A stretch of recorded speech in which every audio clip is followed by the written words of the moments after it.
name's Kenneth Bird. My company is Black Series Edition LLC. And I could have swore I took the screwdriver out because I knew I was going to need it for this job. Oh, here we got it in here instead. So in another place, it's over here instead. So, Retro Boy had an issue with the Dell motherboard, where the Dell motherboard would not accept a different type of hardware, which means I'm going to be doing more testing with it to see whether or not what I can do. If I can get around, sorry about that, if I can get around that whole fan, removing the fans, because if you remove any of the fans, it gives off an error code.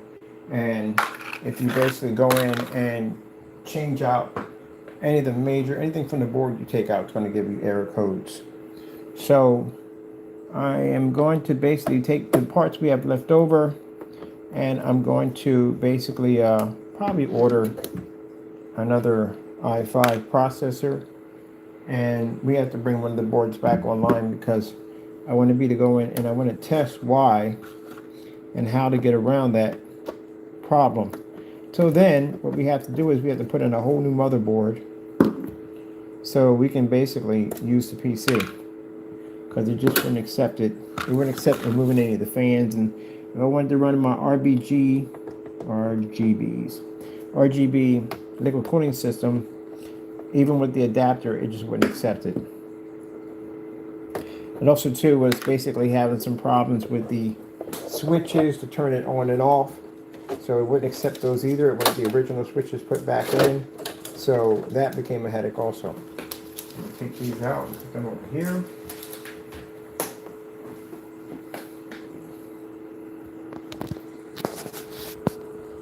Anything heavy I can use? I gotta get around to getting the stand or something.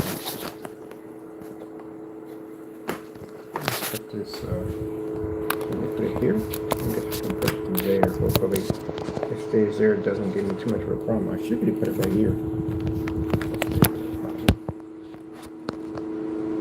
Let me see. Yeah, there we go. Alright. So we gotta take the whole thing apart. Not a biggie. And just basically, I've already disconnected most of the stuff. Let me see. Oh man, we have to go on because that's all attached to it. No, because this is separate from the power supply. The power supply is here, so it has nothing to power supply. But if we remove this, we're definitely going to have to get access to the side, to those cables. We definitely need to do that. Okay, we got to take out the whole motherboard.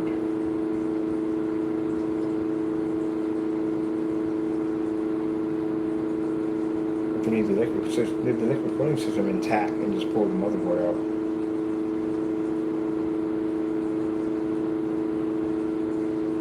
Yeah, that way.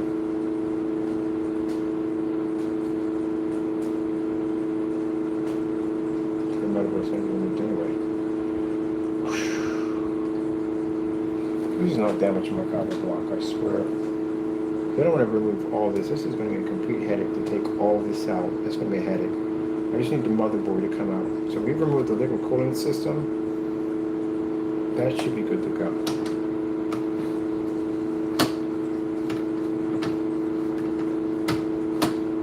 So, show you what we're doing here. Got to remove the liquid cooling system. Because if I don't want to, I got to take the motherboard out anyway. Motherboard has to come out. I'm thinking like, okay, if we take all this out, we can just take it all out in one hit. That way it's all together.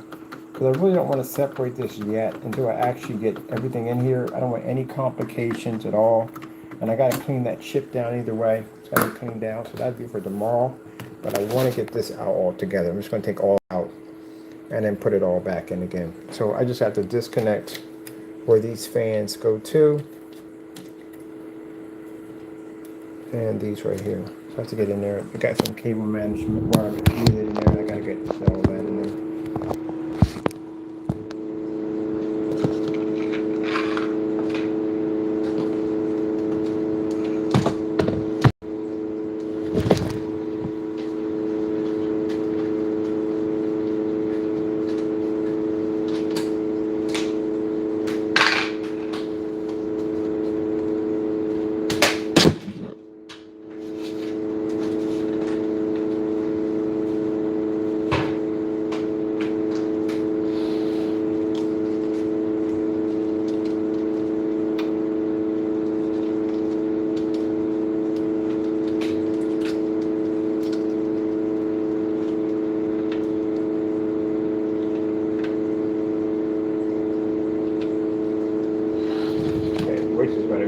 better way to take it apart. Oh man. If you pull that, you can leave all that intact. We already got all that stuff lined up pretty nicely. I don't feel like I'm binding everything we have in here already done. I just don't want to go through all that again. I had to bind everything up nicely. So I really don't want to play around with this. We just got that done. Don't want to go back in there and mess around with that. So we're just going to basically disconnect the liquid cooling system and pull the motherboard. That's what we're going to do. That'll be the easiest way to do it.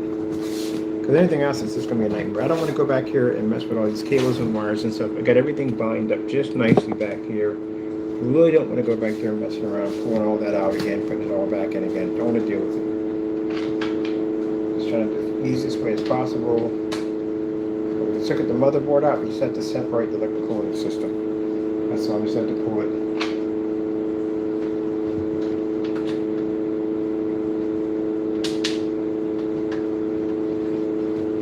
I'm not going back here. I bind everything up quite nicely back here. Make sure this is working good. I'm going back in here doing that. So I'm just going to remove this. Take this out.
That is the copper block right there, separated. There's my CPU right there, and that's the motherboard.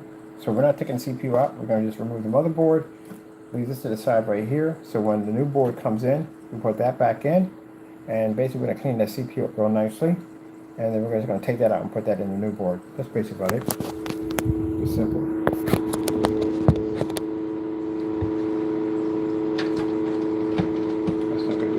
It's right there.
Okay, so now we have the motherboard removed. It's gone. New one will go in, it's no problem. And my case screws. I have to put another one right there. I definitely want to put another one right there too on top of that for better support. That's a liquid cooling system right there. That's all this contained. I didn't want to go back there and just remove all this, take it all apart, pull all the wires out. That just would have been a headache. That would have been a complete headache. And I'm going to definitely need this for the new boards. So this is what we have here. So the problem with the Dell is the fact that if you remove any of the hardware, like the major hardware, like if you change this, it's not going to be a problem. If you change that, it's not going to be a problem at all. Period. You change the power supply, not going to be a problem. But if you pull out this right here for the fans, it'll give off an alert. If you change out the 4 ports for 3 ports, it'll notice that their fan, what do you call it? The fan for the CPU is missing. It'll detect it that it's missing. And then there's another port right here for the audio. So for the audio, your audio outputs here, it'll detect all that. Speakers you removed, it'll detect all that. So it'll give you error codes that'll pop up saying, look, we got to put that stuff back in, or we're not going to allow you to use the board. So it was used as a way basically to protect their motherboards from anybody tampering with it. Can we get around it? I think we can get around it. So what we're going to do is once we get this chip out of here into the new board, we're going to pick up another i5 because both of these are being used. We're going to have a spare. Put it back in here, rebuild this board the way it was, and then basically remove things out of it to see exactly we can get around BIOS and fix it. And if we figure that out, then we can use these boards again. Because I like buying these PCs again. I just don't like the fans. I'd rather have liquid cooling altogether. Let me see. See, I put that one little drop on it. That's all I did. That's why you don't put lines across here, lines across in there, because this stuff is pretty much, it'll spread, especially when that heat hits it. A nice coverage from one drop. Okay, I'm going to put you there for a minute. I'm going to go grab my stuff that I need to clean that down with. Right there.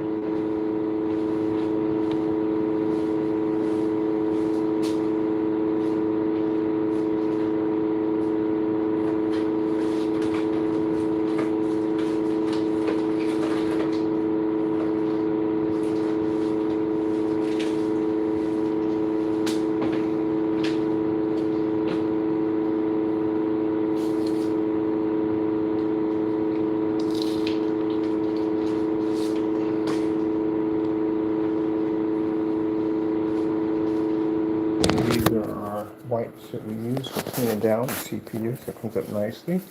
I gotta clean the other end too.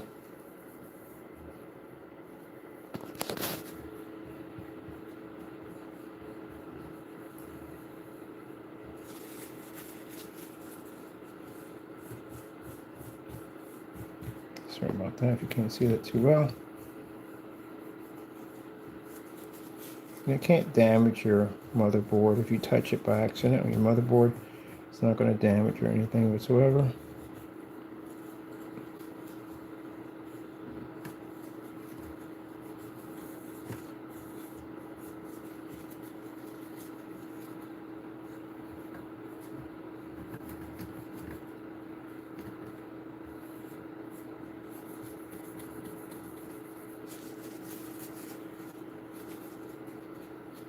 Yeah, so the other weirdo, just so you know, because I know you're in the room because you're weird, we don't listen to your messages. I just basically put you on blast for a little bit so as we can see how should people put you on blast on how weird you are. Other than that, all your messages this morning were deleted, so they already know who you are, so your messages get deleted right from the door. We never see them. You can change your number as many times as you want. It won't come up. That's why I paid for that service for there. So, get up all you want and scream into a phone. We will never see the message. But there we go. Nice and clean. Yeah. You know, weirdos. We gotta deal with them. We don't gotta deal with them, but they're just weirdos.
I'm going to go back over this just a little bit.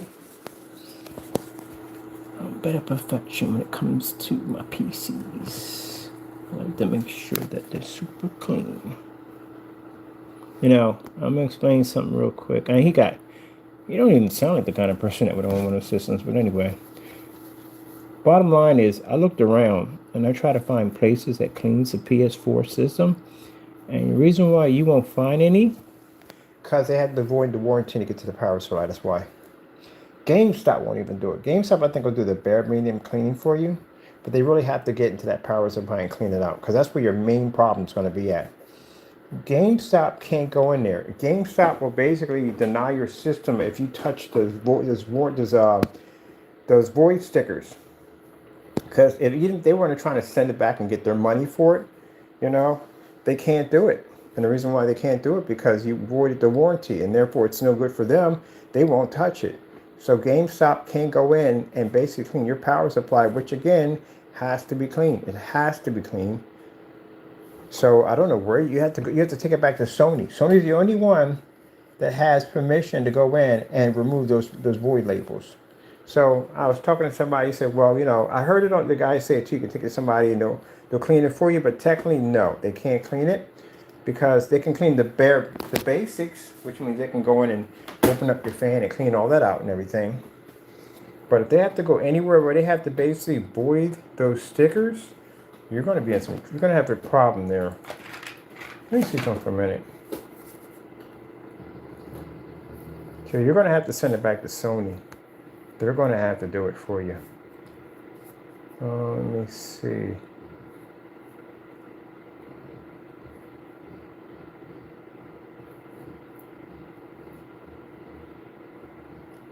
Cleaning the PS5.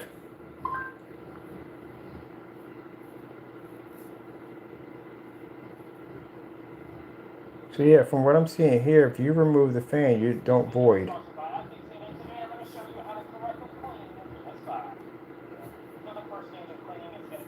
Yeah, you can't void if you move the fan. You just can't go, once you pull this case off, let me see. Okay, that's when this guy do the whole thing.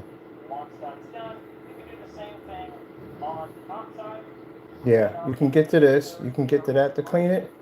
You got to go past the voids, your stickers, in order to get to the power supply. You have to literally go into it. So they're not going to touch it. Now they're not going to go past that point.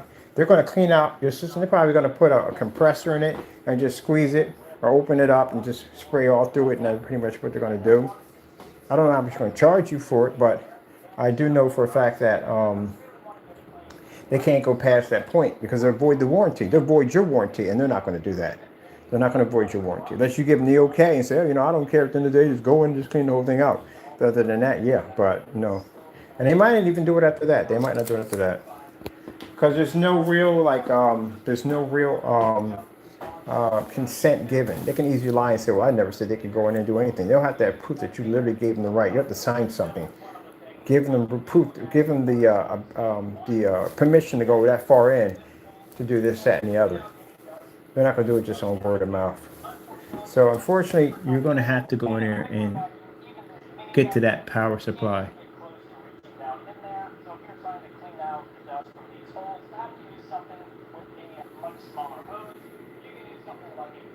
Now, if you notice, when he did the video, he never went into the power supply. Because again, this would void your system warranty would be voided.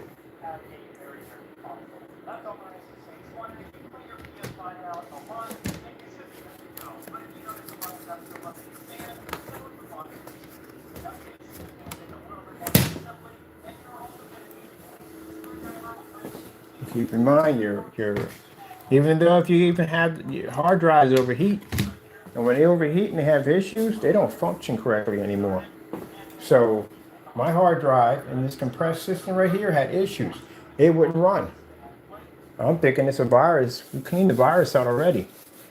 It wasn't the virus, it was the hard drive overheating. So I had to pull the hard drive out so it gets more air to it. And we haven't had any problems since then. So now when I put this thing in the case over here, the big open case, it's going to have a lot more room to breathe.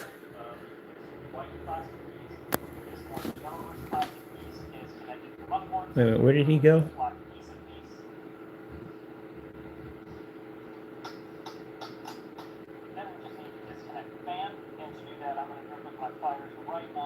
Look, they didn't put kill switches in them. If they put kill switches in them, you pull any one of those, your system doesn't cut on anymore.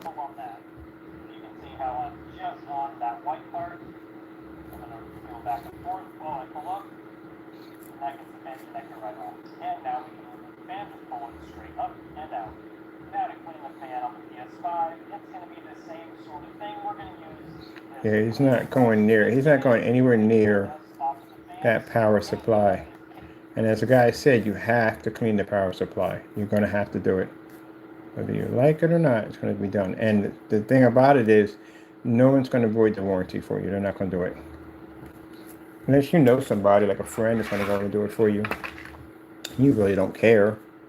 Other than that, you're going to have to send it back to them, and they're going to have to do it. And keep in mind, you're not going to be first come, first serve. You're going to have to wait a while before you get the system back.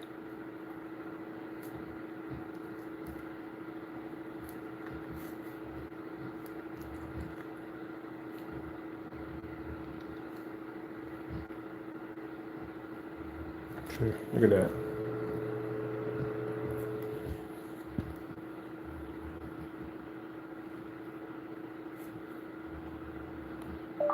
Airflow in the PS5. See, Xbox has it too. It ain't just the PS5. They have the same problem too, but poor airflow.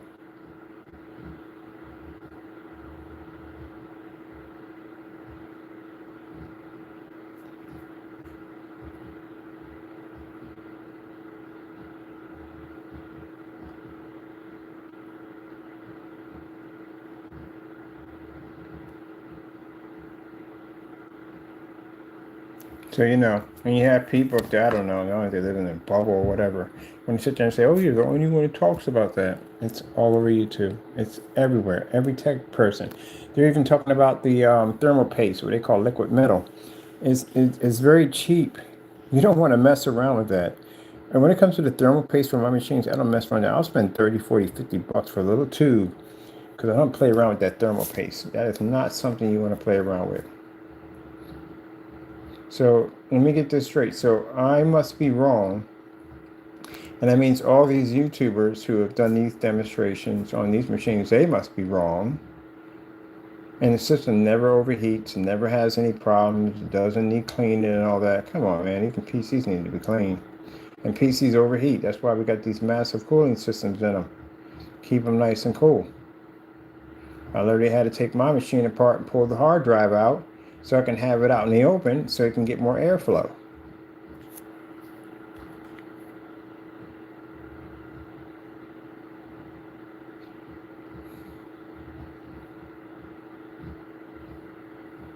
You know, even the memories get hot. Of course they do. They're solid state drives. You know how much heat solid state drives accumulate? Them things get hot. Even if you got the heat spreaders in. Sometimes the heat spreaders aren't enough. They have to be cooled.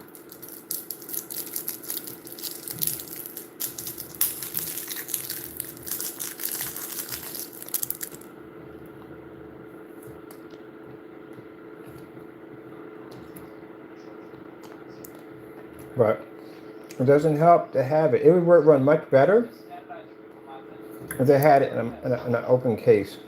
It doesn't require much more than a gentle push to remove these panels. We've done a hell of a lot of custom wiring on the Sony PlayStation 5, and that's the thermal test. So we wired up thermocouples, various components in there, the back of the SoC, MOSFETs, things of that nature, to see once and for all how the thermal performance is of the PlayStation 5. There were some early thermographic images of PS5 and Xboxes externally, but those don't really tell you what's going on, what the heat is at the component level where it actually matters. The plastic doesn't much care if it's 40 degrees or 50 degrees Celsius. It's at the memory and the SoC and the capacitor level. I'm going to tell you right now, if the Call of Duty didn't basically cause your system to overheat, and GTA is going to do it. You're going to see a lot of people crashing on the GTA. It's going to, I guarantee you, watch. Starts to matter. So that's what we're looking at today with a bunch of custom wiring and testing the Sony PlayStation 5 in some gaming load scenarios. Before that, this video is brought to you by Squarespace. The NAND is in fact down here. So that is the storage without expanding to an M.2 device. This is actually over here on the side where there's really no heat being produced on this side of the PCB. And it looks like what they're doing is leveraging an area that's fairly free of components so that they can get a heat pipe run, and that's going to be, it looks like an 8mm heat pipe, and this is routing into a copper plate, which is riveted in, and that's contacting this small fin stack. So that is the entirety of your VRM cooling capability on this side of the VRM. And the reason, and that's because this thing mounts like that, and if you pull it off like this, you'll see that this is not contacting the NAND. The NAND is in fact down here. So that is the storage without expanding to an M.2 device. This is actually over here on the side where there's really no heat being produced on this side of the PCB. And it looks like what they're doing is leveraging an area that's fairly free of components so that they can get a heat pipe run, and that's going to be, it looks like an 8mm heat pipe, and this is routing into a copper plate, which is riveted in, and that's contacting this small fin stack. So that is the entirety of your VRM cooling capability on this side You're laughing? of the VRM. Yeah. Hey, laughing, you know why? Not a good job. When they rip them out of the case, they put heat sinks on each one of these. All these have heat sinks on them when they mod them, because they know this is not going to cover that. And the reason you can see that is there's a copper plate here. I mentioned this earlier in the script, but it's got little cutouts, and they're soldered or welded together. The overheating of your power supply is not the biggest issue. That's not to worry about. There's a whole bunch of issues in that thing. Capacitors right here are contacting these circles in there, and then the inductors are contacting to some extent against these. That is so much work. So much work. That's the memory. The problem, other than not having the real heat sink connected to it, just this steel plate, the problem is there's not a lot of coverage. So we've done testing in the past. We're having full coverage over the whole module, and even a little bit over the side, so they can do it mechanically, is in fact superior to doing a small dot in the middle. Now the die itself is right in the middle of that, and it's not like the actual piece of silicon. I'm gonna give me a heat gun. Who cares how hot these things get? The actual piece of silicon is right there in the middle.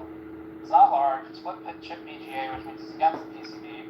It's actually further from the top of the casing than it is from the PCB. And even with all that in consideration, even in consideration that it's only a couple watts for these things, this is still significantly worse than full coverage with all that in our past testing, at least for GPUs, and that should scale. That's testing with GPU on GPUs. So here's how the fan sits in here, and it'd be a little bit more recessed than that, but fan sits through here, and all the air is going to come out and hit these fins. So this is cooling the SoC side. And this is unfortunately the part that we're not going to remove because there's some long-term validation reasons we want to leave the liquid metal completely unmodified. And right now, this thing has all of its tension against it still. We did remove one of that steel plate I showed you on the other side we removed to get the thermocouple into the back of the BGA socket. That's fine. We didn't have to remove this. So these fins are oriented this way, so they can get air from the blower fan. There's going to be some air channel down this way. Heat pipes, it looks like there's 1, 2, 3, 4, 5, 6 centrally on the SoC, which is right there. That's the SoC. On the other side of this. And there's a big copper block down there, it looks like. See all that chaos? All that chaos. That's madness. That's absolute madness right there. They would cool it and be done with it. All that at the end of the day. They would cool it. Put in a big massive copper block. Radiator system, dual fans, and a copper block. And be done with it already. That's it. That's all you got to do. That's insane. Mind you, they're expecting the fan to basically blow air out and connect with this. So if there's hot air in the system that's pushing, trying to suck cold air out here and bring it inside to cool this down, what happens in the winter time when you have to burn the heat in your apartment? Your apartment's gonna be hot. That's gonna be sucking in hot air. I don't even know how that's even gonna work.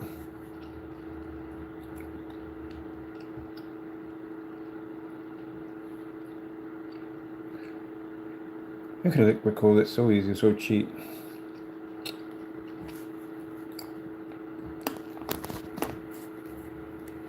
And the same thing about the Xbox too, both consoles. They did a better job of cooling.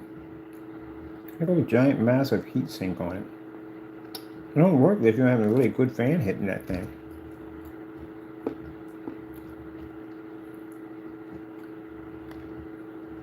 How does liquid cooling work? I'll explain to you how amazing this is. I already know it from the door how it works, but I'm going to show you how amazing what goes on in that machine when it hits my CPU. Just put it there.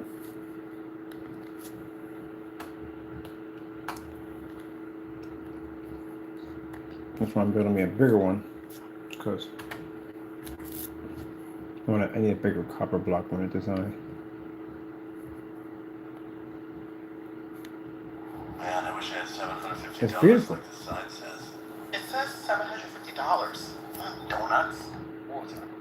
So the water picks up the unwanted heat. For maximum cooling, use water or liquid cooling. You may have seen that high-spec gaming computers have now started to use water cooling systems to remove heat from their CPU and GPU. We basically have a small pump which cycles water between the heat exchanger of the CPU, known as the water block, and the radiator, which is a heat exchanger with some fans. The fans will blow air across the heat exchanger and remove the unwanted heat from the water. So the water picks up the unwanted heat from the chip, carries this over to the radiator, then flows through the heat exchanger of the radiator. The fans blow air across the outside of the heat exchanger, which removes the unwanted heat. So you see how cool this is? This thing basically has a little reservoir in it. So that reservoir basically takes that water and pushes it up to the CPU. The CPU will heat this water up, and this water will come through here, and it'll go through the radiator system and cool the water down till it's cold, and bring it right back down on top of the CPU. This constant flows over and over and over again. So it's constantly moving the heat away from the CPU and cooling that water down to bring that cold water right back down on top of that CPU to keep it nice and cold. But if you're using a fan, fans are not doing that. Fans is pushing heat around all over the place. It's pushing it here, pushing it there. So if I'm basically, if my house is super hot, I got the heat all the way up in there and it's super hot, it's not affecting this machine in any way whatsoever, because it has nothing to do with the heat coming into my my PC at all, period. That's why I like liquid cooling. Or if you're using heat, and one thing I went through when I had a PC called Red Dragon, that the heat that was in the rented room was pushing right into my computer. My computer was drawing air into the machine and basically pushing it back out. It was just pushing hot air right back and forth out of my machine. That's why I don't use fans anymore to cool my systems down anymore.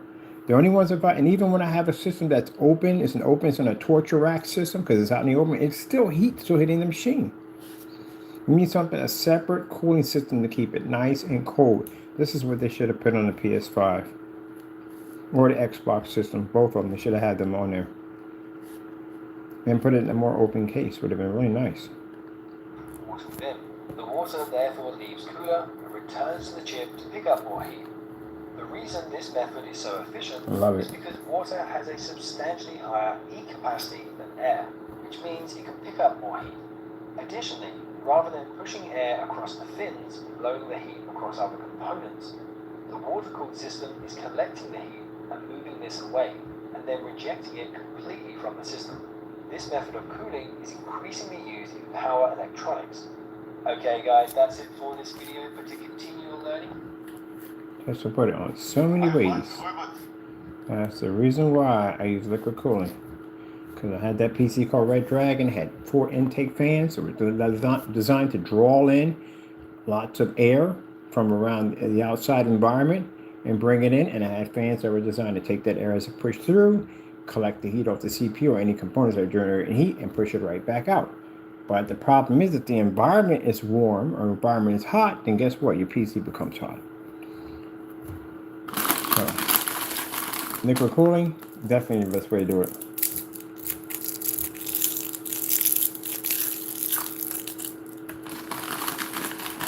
Those fans are in there for show. And then on top of that, I'm probably going to have to, well, my system's already open anyway, so I'm good on that. But then on top of that, they got the solid state drives. Only hard drive basically accumulates heat. Hard drive heat.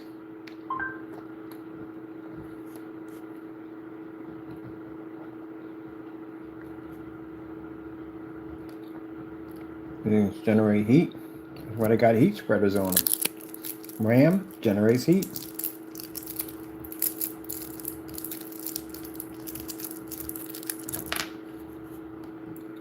But it's something which, most of us probably don't even think about is cooling our M.2 SSDs. What most of us don't think, well, how hot can it get? Did it focus on the graphics card and the CPU? It will get pretty hot at times, so this is probably the PCI Express one. So I've got a little heatsink on here. It's the Dome Tech 550 watt Peter Kelvin M.2 SSD heatsink. So they come in a little plastic bag, only about $10, dirt cheap. So, cleaning wipes. Yeah.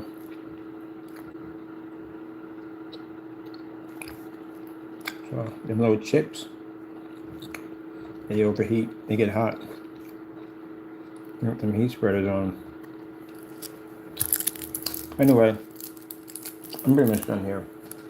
Just want to come and show that part right there, but somebody did bring that out. Maybe saying I could take it down someplace and get it clean, but technically you can't. I mean, they can do the bare basics where they can go in and clean the fan and all. That they can do. But to get to the power supply, you have to void the warranty. GameStop will not do that. And Best Buy will not do it either. Because you can't return the system if something happens to it. Say if the system starts to malfunction, it doesn't work anymore. And you're still the warranty, so you can send it back and get a new system. But you can't because Best Buy or GameStop went in and basically went in that particular section, and they're going to know the stickers are going to void the system. And these guys are sticklers about that. They're sticklers about touching and voiding your warranty from the door. They sell you warranties. They're really strict about that. And the first thing they ask you is, have you been in this machine before? Like, no, I haven't been in. Yeah, you have been. You can tell you've been inside of it. You've heard that one before. So they're not going to go in and basically touch that power supply. But as you saw in the video, the power supply has to be clean. So what you can do is send it back to PlayStation. And just wait a while, a week or so, and get your system back. And some carriers are going to ask that too. Sending your PS5 to PlayStation, they'd be clean. Boy, they butchered that one altogether. Sending your PS5, PlayStation, and your PS5 to Sony for cleaning. Here we go. Oh, and you're still doomed. Sony doesn't offer cleaning service for cleaning the PS5 console. Gee whiz, man. Talk about being screwed 8 ways from Sunday. They don't do the cleaning. So how are you supposed to clean a power supply? Oh my goodness. It's like they destiny. Okay, that's more than I needed to know right now. So you're gonna have to void the warranty. You don't even have a choice. You're gonna have to do this. They don't do it.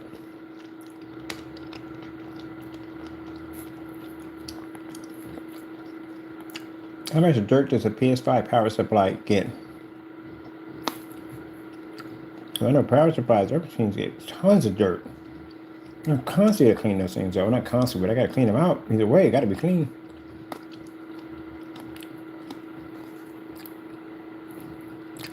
How dirty does a PS5 power supply get?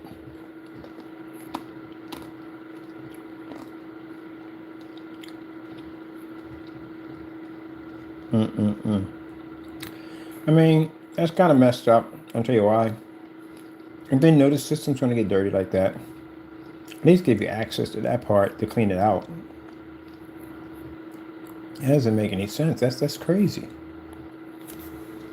Why wouldn't you let somebody? What's going to happen? That's messed up. You know how dirty a power supply gets?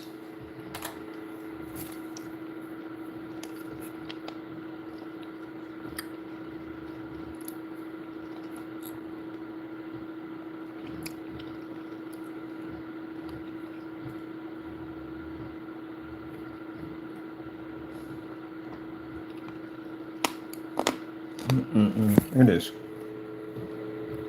It's bad. This can cause a fire.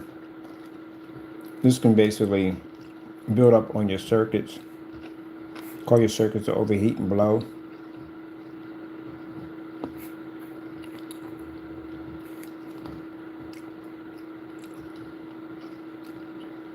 They don't clean the systems. Where are you going to go? So you're going to have to void your warranty to do it.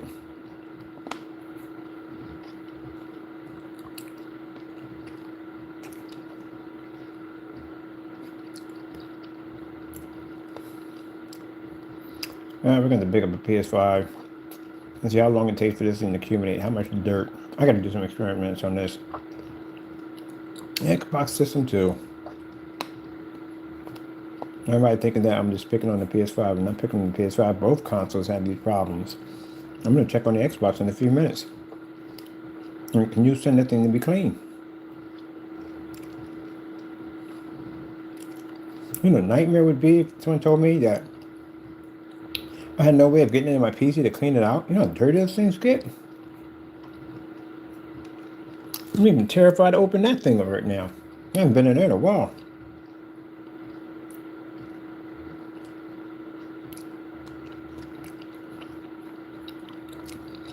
Hey guys, you can send it someplace to get them cleaned, but I haven't found any place to clean it for you. So GameStop to do it. GameStop that are not going to do it. They can't go inside of it.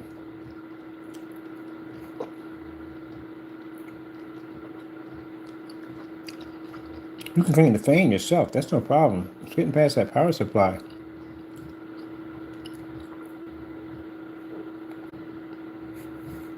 Today's video, I'm going to show you every single way to prevent your PS5 from overheating when playing PS5 games. Now, the PlayStation 5 overheating problem has once again become a pretty hot topic with the recent release of games like Final Fantasy 16 and Diablo 4. The issue is that many players are... Yeah, those are some serious downloadable games. Again, I told you, when they launch that Grand Theft Auto 6, a lot of people are going to crash on that thing. You're going to crash left and right on that thing. Because again, I'm an overheating issue. That along with these true next-gen performance-intensive games, that some PS5s are either randomly shutting down or overheating, especially when gaming for an extended period of time. So after doing a decent amount of research, I've come up with 5 very specific... So that's the power supply. That's where your power supply sits at. That's just behind your warranty. Things that you can do to minimize this issue and hopefully prevent it from happening in the future. Now, number 1 is making sure that your PS5 is in a well-ventilated area with a decent amount of space from anything that would prevent the internal cooling systems from working properly. Personally, I recommend an open desk setup and avoiding things like media cabinets, which tend to collect dust and offer little to no ventilation. Coming in at number 2, I actually recommend you try placing your PS5 horizontally instead of vertically. Now, for many users that do experience their PS5 overheating, simply placing the system horizontally has been known to help in certain instances. But the next thing you should do at least once a month is properly cleaning your PS5 cooling fan. However, there's actually one very specific place you need to double check, and that is the PS5's power supply. You can do this by first removing the cooling fan and shining a flashlight down into the system until you see the honeycomb-shaped vent. Now, here's what happens to this specific area when you don't properly clean your PS5. You can see that this power supply vent is completely covered in dust, which means a much higher chance of your PS5 overheating. Now, unfortunately, the only way to clean the system power supply is by completely taking the system apart, which I will. There you go. Yep. Man. At least when you had the bricks, you can disconnect the bricks. At the end of the day, it's separate. And these things are built in.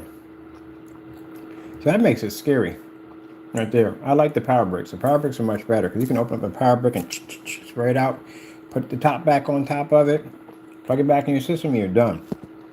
But these systems are built in, which means if you notice the other guy didn't have his stickers up there, he'd been inside that thing multiple times. So you're going to have to go in and you're going to have to basically void it. You can't go to Sony and send it back because it clearly says that they don't do cleaning. So if Sony doesn't do cleaning, and Best Buy or none of them places, they're not going to touch that thing. They're going to void your warranty. They're not going to do it. You're going to have to find somebody who works whatever with computers where anybody can go in and clean it out, but it's still at the end of the day you're voiding your warranty. That's what it comes down to. I don't care who you find, who you get, you're going to void your warranty. And they're going to know you were in it. When they pull those screws out, those screws probably have a what they call that lock system they have on it's blue. They're going to know you were in it. They're going to definitely know you were inside that machine. I don't care how careful you can be. They're going to know you were in it. So you're going to have to, I don't know what to tell you the truth at the end of the day. When I was buying one, I have to void my warranty from the door. Not to get access to that power supply and not to get access to the liquid cooling it.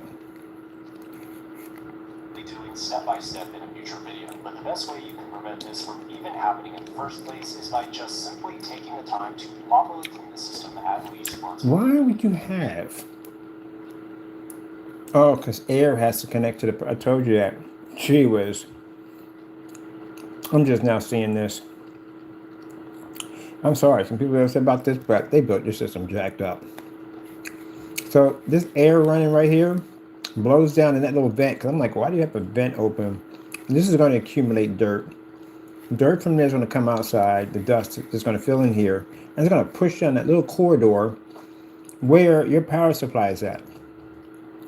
And I told you at the end of the day, power supplies require air. They have to have air, some kind of fan system on it. Why don't you just build a separate fan? Put the power supply in another section, a place where you can get access, like a little side door you can pull out. And put a fan on the power supply, a dedicated fan for the power supply by itself. Because any dust that comes through here is going to push down there. Gee whiz Louise. That's just jacked up. See, this is where your fan sits at. So the air coming from the fan that's cooling your CPU and GPU and your RAM and all that is basically going down here and cooling it out. That's why they got the holes in the vents. So basically that the air can reach the power supply you have down there.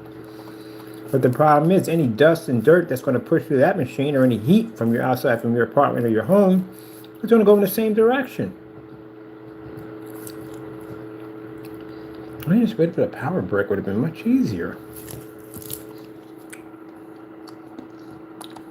And you're going to get this. And since no air can get through, and no air can get through at all to keep this thing nice and cool, that's going to overheat automatically from the door.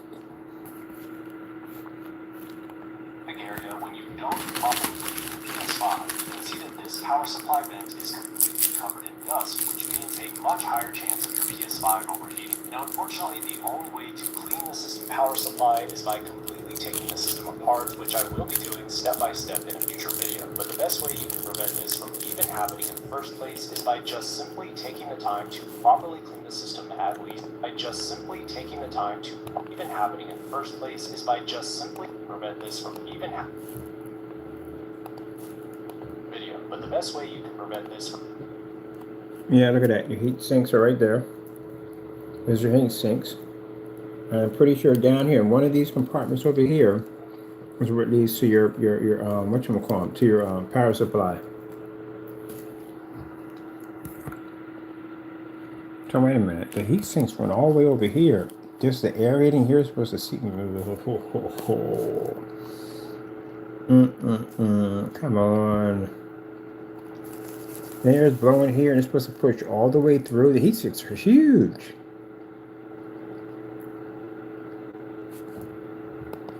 Even happening in the first place is by just simply taking the time to properly clean the system at Anyone, how much for these Now, things? up next at number 4 is to try setting your PS5 to performance mode. You can do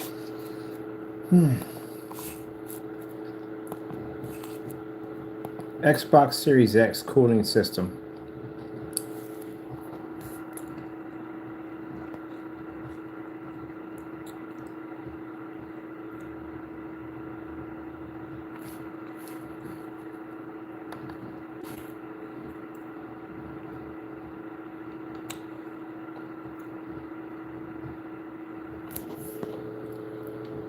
Well, it's the same scenario.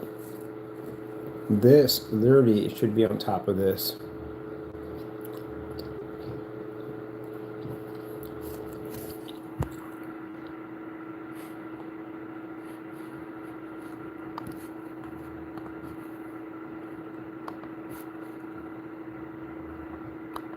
PC copper block fans. See what I mean? Jeez, I have one of these too. That's actually a pretty good fan too.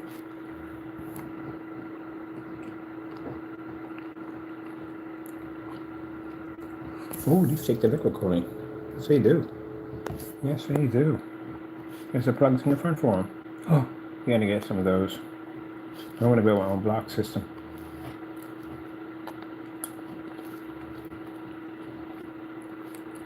You're saying, oh, he's talking bad about the system. How am I talking bad about the system? Literally, everybody's saying the same thing I just said. So I guess they're all talking bad about it. It overheats. If it didn't overheat, it wouldn't have a high rating of bricking. Because that thing was bricking left and right. I'm not talking bad about the system. It did. These things brick.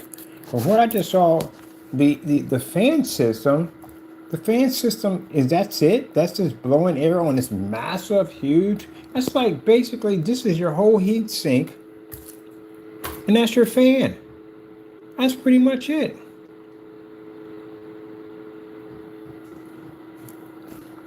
And then any dirt that comes in is going to blow right down that little corridor. It's going to bottleneck right into your power supply. And that's going to plug all those holes up. And again, the system's going to overheat. And you're going to be running games that take that massive amount of memory that are designed to overheat. They're going to heat the system up. You have any idea what GTA is going to do to this system? And they don't clean the system out. At least we can send the system back. Let them clean it out because then you don't void your warranty. It's designed for you to fail. You're going to have to go in there and clean it up, but you're going to let that thing sit for about a year or two, and you're not going to ever go inside and clean it up. That's going to be a disaster. This is that to be cleaned out every month. They require a cleaning every month. So whatever dirt that fan is pushing in, it's accumulating on your system.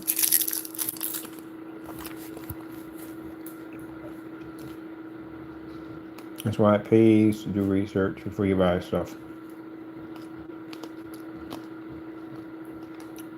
If I bought one of these when they first came out, I'd have modded it anyway. I know me, then never taken apart. Because the minute I would have popped up the top and saw how it was built, I was like, oh yeah, this is definitely coming apart.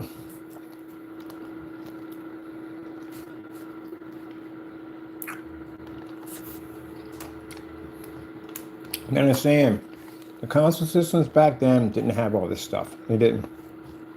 So it was rare that one of them overheated.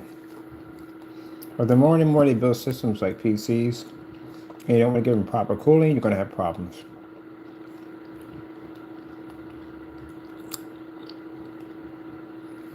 That's what the Xbox is doing.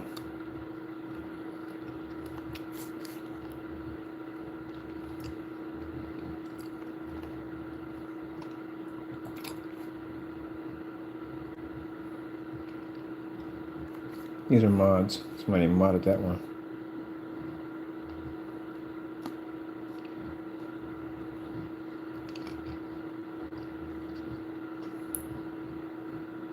This guy did the custom mod for the Xbox system. Fantastic job too on top of that.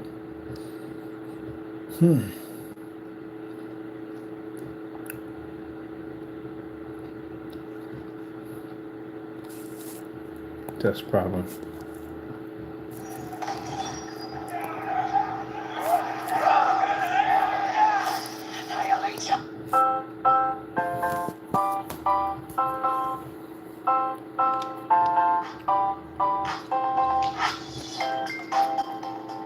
Welcome back, champions. So today, I managed to get my hands on the Xbox Series X, the holy grail of gaming machines, in my opinion. Might be on that one. But anyway, I've got just some general household items to clean it up with. Nothing too fancy. And I'm also going to show you this temporary folio at the bottom. I want to show you what these get as well. Next week, I'm going to open it up, do a proper clean up. So make sure to subscribe if you're enjoying it. How to clean it without opening it up? No, I want that thing to be opened up. Should maybe clean that thing. This video video is sponsored by the Ridge Wallet. In this video, I'm going to show you everything you need to know about cleaning your Xbox Series X. Now, before we get to the cleaning part, we need to talk about airflow, where the airflow comes in, where the airflow goes out, and where is the safest place to put your Xbox Series X console. And the first thing to know is that most of the air is going to come in from the back, right through these holes, but also there's holes on the bottom, so air will go through these intake holes as well. Now, no matter what game console we're talking about, one of the most important things is the placement of the console. You definitely don't want it anywhere near the floor, especially if you have pets or if you live in a dusty environment. That's just going to make it so the console is much closer to the dirt and dust and hair that's on the floor, so it's going to get sucked up right into the air holes on the bottom, or right into the air holes on the back of the Xbox Series X. As you can see, all of the air intake holes are near the bottom of the console. So one of the best things you can do is make sure it's up off the floor. That'll ensure that it's pulling in nice, clean air into the system. And then the other thing we need to talk about is ventilation. You definitely want to make sure that there's plenty of air around the console, so you don't want to put this side of the console right up against the wall or even really close to it, because that's going to make it so it's going to be really hard to suck air in through the intake holes, because it's going to be too close to that wall or side of your cabinet or wherever the console is located. I always recommend giving about a foot of clearance just to make sure there's plenty of room for the air to get right in easily. So no matter whether It's your bigger than a Xbox bigger is case. vertically like this, or whether you have it sat down like this, you always need to make sure that there's plenty of space between the console and any intake or exhaust air outlets. So the top of the console or the side is going to be the exhaust output, so it's going to suck air in through here, it's going to go up through the heatsink, and then it's going to be outputted this way. So you want to make sure that you're also not putting this. Yeah, see what I was saying at the end of the day? So in the wintertime, when your apartment's nice and hot, it's going to suck all that hot air in your apartment, in your house, right through your system, and it's going to push it right back out. It's going to be hot air going in and out, in and out, in and out, in and out. Yep. I should have liquid cooled them. There's PC parts in there. Right up against the wall or the side of a drawer. I can put a Dreamcast anywhere. Atari 2600, I put it anywhere. That's my Atari 2600 is still running. This will ensure that it's pulling in plenty of air and the cooling system can do its job. Now that we have that out of the way, let's talk about cleaning. Cleaning can be done in several stages depending on how dirty the console is. If you see very little dust on the intake and exhaust ports on the Xbox console, then you know that you can probably just get away with the stage 1 cleaning. But before we talk about that, let's talk about today's sponsor, the Ridge Wallet. My Ridge Wallet is so confident that you'll console sitting down like this, just by brushing each one, or you can set it up on the end like this and brush the ports out just like that. Now also, if you just need to clean off the outside of the Xbox, you can just use something like a damp paper towel or a microfiber cleaning cloth. So for that, you just want to go over it just with a little bit of water on the paper towel, and then use the dry side, just like that. That will get any of the dust built up on the outside of the console. Mm-hmm. Every console starts Like Days Gone. That first one. intake ports on the back. But all you have to do is take off the back cover, and I'll show you how to do that now. First, you'll notice that Let's get to nitty gritty. and as you pry on this back cover, each of these clips will release. Now, once you remove that back cover for stage 2 cleaning, this is what you're going to see. But before we actually talk about cleaning, let's talk about airflow. It's going to be much easier to clean if you understand the airflow. You've got to be kidding me. Really? What airflow? Coming from where? Look how compressed that thing is. That's insane. And these things have insane CPUs on them and GPUs, and you compress it into that? That's just as worse as this.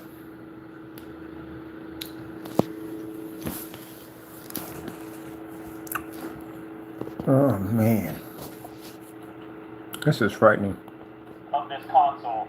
Down here, there are the intake holes, along with down here. Now I have removed this cover so you can't see them, but this is where the air intake holes are. Up here is where the exhaust holes are. So that means the Xbox Series X is pulling air in from down here, and then... My God. You know what they're doing at the end of the day for you guys? It's messed up. It's kind of like building a PC from scraps. That's what it kind of feels like. It's like building a PC from scraps.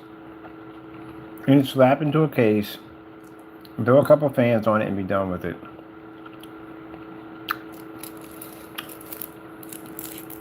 That's not good. You know what? I'm gonna blur it all.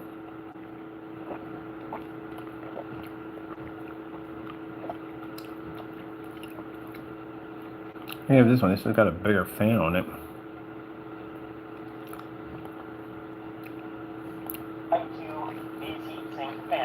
That's one of the great things about the Series X is cleaning it is super easy. But let's talk about stage 3. If you have a Series X that's just caked with dirt and dust, and there's a thick film of dirt and dust on the heatsink, and then there's also a lot of dirt and dust around the fan, let's talk about how to fix that.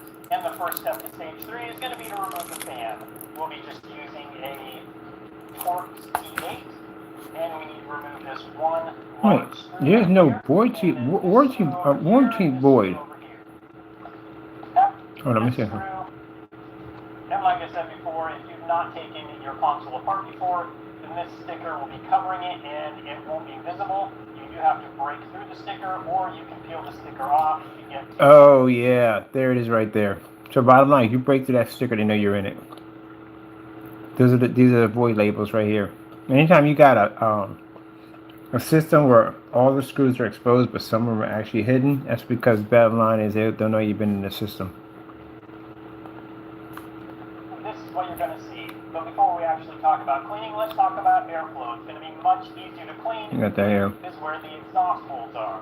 So that means the Xbox Series X is pulling air in from down here, and then the air is channeled through the heatsink right here, and then up through the fan and out of the console through the exhaust ports. Now this little black band you can see right here has a very important function, and that is to seal up the air chamber, and that will help the air channel through the heatsink and also the power supply. Now that we understand airflow, let's talk about how to clean the inside. If there's a little bit of dirt and debris inside the Xbox Series X, it's probably going to be caught right on these heatsink fins.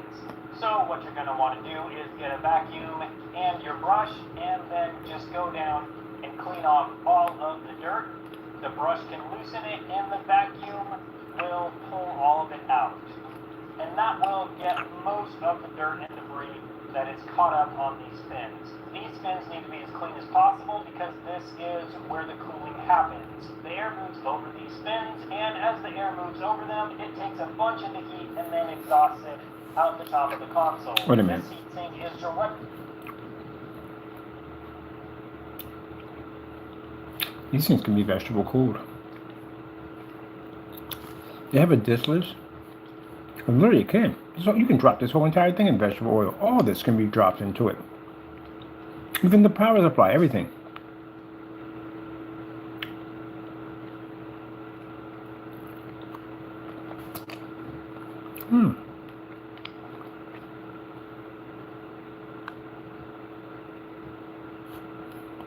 Directly attached to the main chip on the board, and that is where most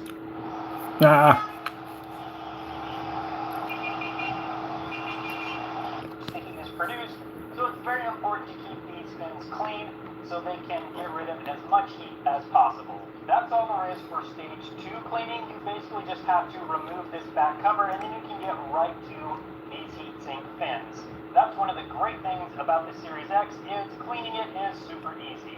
But let's talk about stage 3. If you have a Series X that's just caked with dirt and dust, and there's a thick film of dirt and dust on the heatsink, and then there's also a lot of dirt and dust around the fan, let's talk about how to fix that.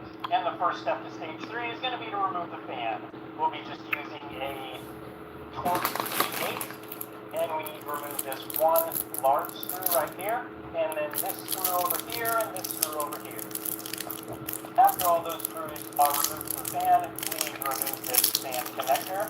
Now I'm pulling on the connector that's attached to the wires, not the connector that's attached to the motherboard. So you can see right here, This is the connector I'm pulling on, not this connector. Now with the connector removed and all the screws out, the fan just pops right out.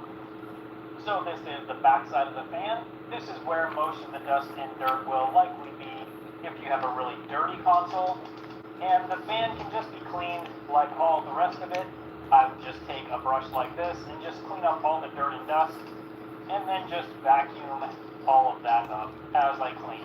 If you have some Wait, where's the hard drive at? That's a big question. the Q-tip with isopropyl alcohol, and then also Oh, I forgot. It's just an on board. Nuts. soaked in water or IPA, and that will also get all you need to remove this ribbon cable. Yeah, because this whole thing could be dropped in. I'm going to push up just a little bit this way, like that. Move these ribbon cables out of the way. We can pull the whole center chassis out of the Xbox. Now with the entire chassis out, we can really get to this heatsink for any cleaning we need to do there. With heat sinks, I always start with brush. That's such an easy removal. It's not even funny. When compared to what I saw on the PS5.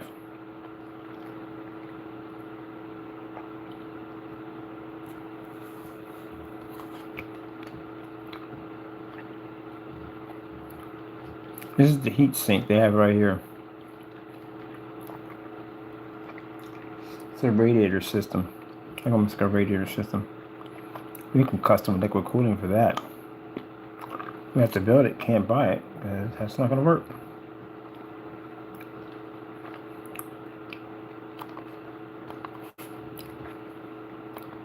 Where's the hard drive on the X Series X?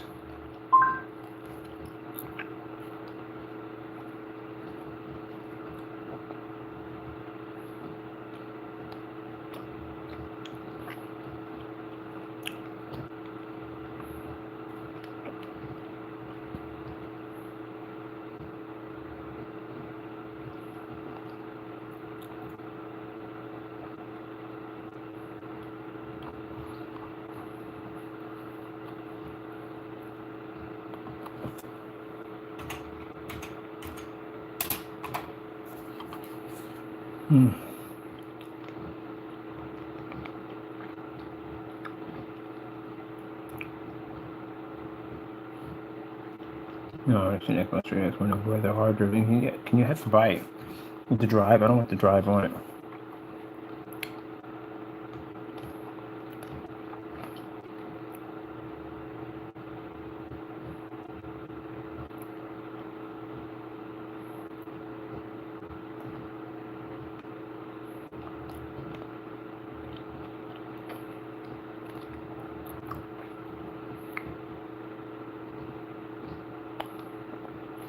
Mostly looking at it, both systems are plagued with problems.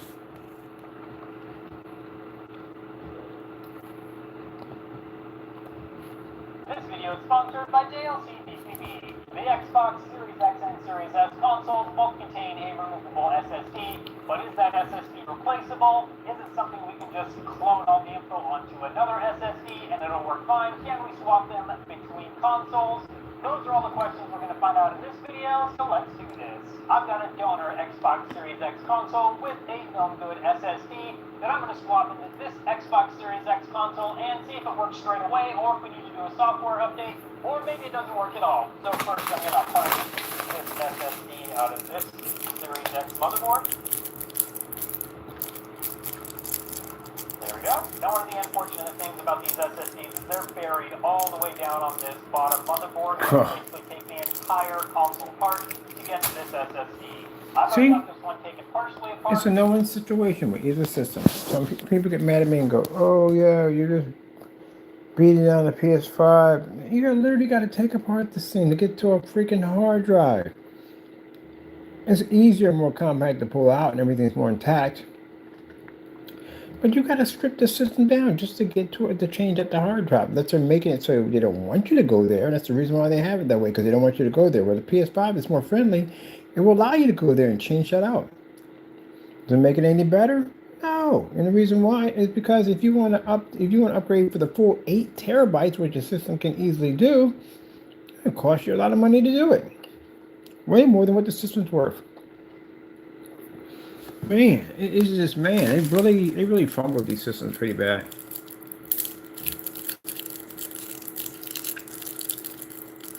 It would just cost me money. It'd cost me some money just to upgrade and money just to have the system.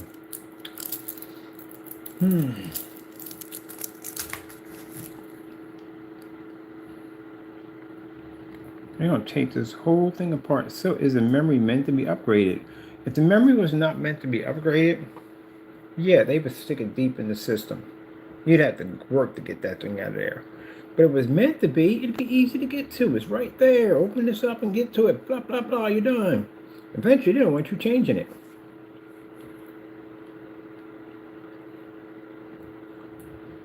Oh, that's just freaking bonkers. How far you have to go in to get to it. This is not meant for you to be in there at all, period. That's why they put it there, because they don't want you in it. And you're definitely going to be voiding the warranty left and right to get to that thing. You're going to literally take everything apart to get to it.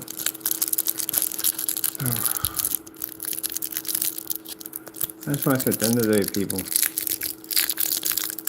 you get mad at me. It's how easy it was for me to get to my hard drive. No, you didn't have to go through all that stuff. Just, it's right there. Just pull it out and be done. That's it. But again, the PS5 allows you to access your hard drive. But to replace your hard drive is cheap.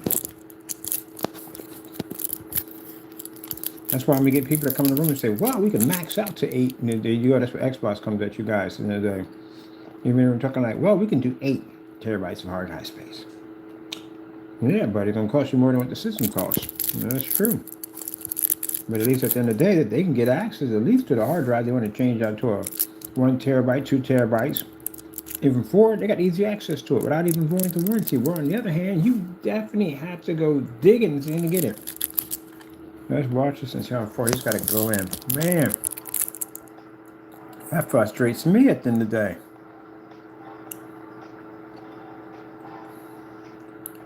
If I ever want to update my system, I'm going to have to go through all this.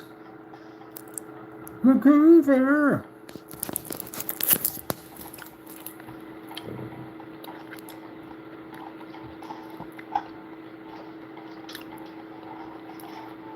Once we have this middle metal chassis off, we have access to the SSD. Just going to use my pick and go around and unlock some of these little tabs. And there we have the SSD. I am going to mark this SSD to make sure that I don't get confused which one goes in this console and which one came from the donor.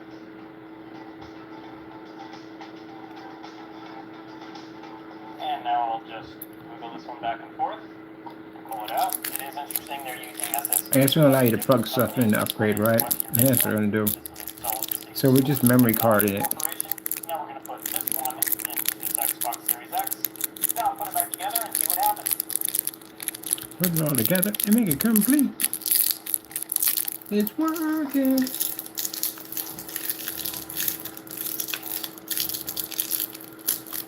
If you remember Beat Street, you know what I'm talking about. Put it all together and make it complete.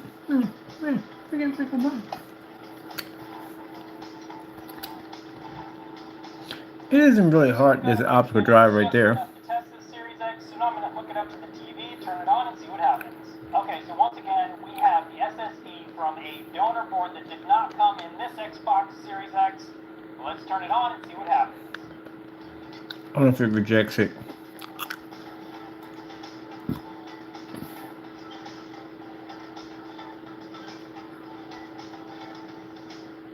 Okay, so this won't even power fully on now, but is that because of the SSD or is that some other problem? It seems kind of strange that it would do that with only the SSD replaced. So I guess one way I could test it is just put the other SSD back in and see if it starts up. So now I will... Ain't surprising. The SSD from the donor You want the board parts in it only. and install the SSD that originally came with this Xbox. And now let's try it. So now I have everything set up exactly the same. The only thing that's different with this setup is it has the original SSD in it. So let's see if it'll power on now. We have immediate power. The fan's running. Yeah, it's already ready to go. So unfortunately, Yeah. it looks like with the Series X, you can't just swap over. It's been that way since day one. And Xbox has been doing it from day. I think the only one that allowed you to no. The 360 allowed you to do it. 360 would allow you to load any, not a certain whatever hard drive, but it had to be what the system would support, like on how many gigs. You couldn't throw a terabyte in it because it wouldn't work. When you can grab any hard drive and put it in it, it'll automatically format it just like that. It would also format the flash sticks or the memory sticks and all that. But I know for a fact that if you wanted to update any hard drive, all you had to do is take the 360, put it in there, and it automatically would format it, automatic from the door. Now, the original Xbox that had a 10 gig hard drive, that's the big boy that had the controller like a giant loaf of bread with buttons on it.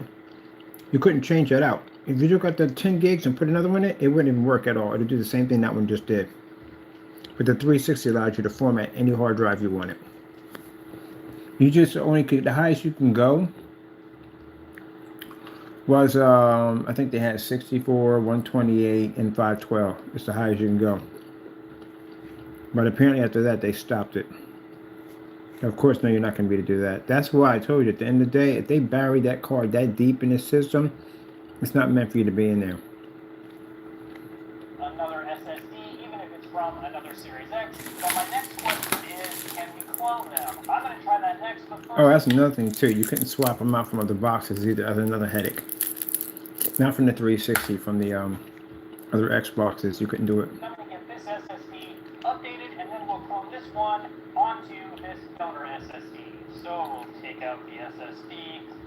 That's a headache. Works, and They have to go back in that system over and over again. Like, oh, heck no.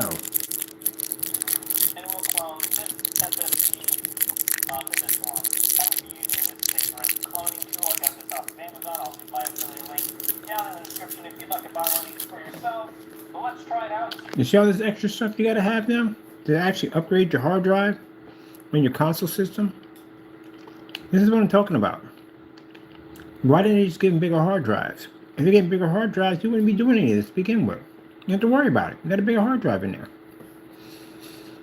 See if it works. This is actually the first time I've even used this thing. So let's see if it works. And the source is slot A. Cloning, that's pretty cool.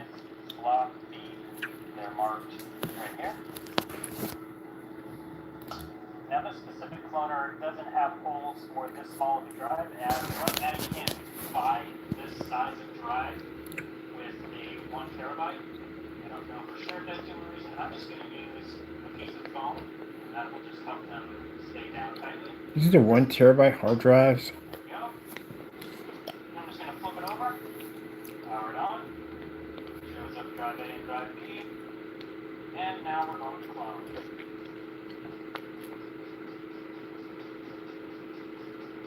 I need to get one of these. Now, I don't know how long this process will take. It could take quite a while, so we'll come back once it's done and get it installed back into the Series X. Okay, so that only took like 20 minutes or so. Actually, it could have been less than 20 minutes. I'm not sure. I started my timer and it came back 20 minutes later and it was done. So let's get this donor drive that we just cloned this drive from into this Xbox Series X. Cartoons. Okay, so we should know pretty quickly whether or not this is going to work. When I took just the donor SSD straight from the donor motherboard onto this motherboard, it wouldn't power on, the fan didn't turn on, none of that worked. So when I plug this power cable in, we should get a fan spin, we should get the controller buzzing, we should get all of that. So let's see if that happens. Controller buzz. The fan is not spinning, so I'm not sure about that. Let's plug the power cable in. Oh, here we go, fan spin. That's good news. And we have power. What do we have on the screen? Perfect. Everything looks exactly the same as it did with this original SSD. So that's great news. That means that there is nothing on the SSD that is keyed to the motherboard that makes it so you can't replace them. Now that we know that, let's try a brand new SSD that has no Xbox software on it let's clone this SSD onto this SSD and then see if that'll work. So once again, this is the SSD from the donor board that we've cloned from the original SSD. So the original SSD was cloned onto the donor SSD. So now we're going to clone the donor SSD onto a brand new SSD. Now, as I said earlier, this Microsoft is probably watching this going, what the freak, really? At least at the time that I'm publishing this video, it's not available in the 1 terabyte version. So the closest I could get was this Sabrent SSD. It's a 2242, which is obviously longer. We'll worry about that in a little bit. But first, we need to clone from here onto here. And we're going to go from the source, which is this donor SSD, to the target. So this enclosure comes with these little rubber pull downs.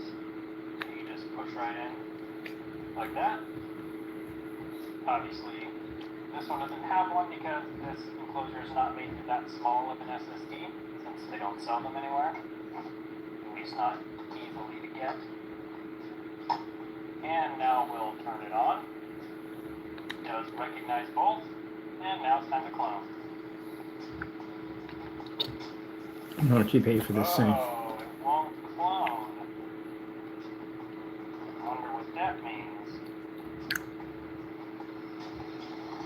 I hooked this up to my computer. I initialized it, so now let's see if it will work. Okay, good so far. Oh, still nothing. So unfortunately, this is not going to clone to this new SSD. As far as I know, the new one is compatible, but clearly there's something that's not working right there. So unfortunately, we won't be able to do the test where we check and see if a cloned new drive will work. I expect over the coming months and years. That's way too much. That is way too much. You're gonna pay, and just paying hard drive bingo. I mean, I love his video. Thank you so much, this guy, for making it, because it gave me an understanding. I'm definitely gonna pick one of those up. But just see the nightmare you have to go through to replace a hard drive. And I'm pretty sure you can plug them in and all that stuff at the end of the day. But guess what? Your memory card. The minute you got to plug in a hard drive or a flash drive or anything into a system, you have your memory card now. You went a step backwards. The whole purpose was to put all that massive hard drive space in the system. You have to buy any more memory cards. What if you lose one of these things? Your save games sitting on top of it. That's the wonderful thing about the whole having the hard drive already built in the system. Eliminate the memory cards. Because those of us who lived in the era of memory cards, we remember losing these things left and right. But they have everything in there. That's what I liked about, well, the Xbox has some memory cards onto it, but I mean, it's 10 gig, but your games were driving at what? I mean, the resolution on those games were like something like 240 to 280p. Yeah, you know, we're not going to go through 10 gigs on that. That's just, it's crazy on both ends. You got a better chance on the PS5 of replacing your memory, your hard drive space than this right here. You definitely have that.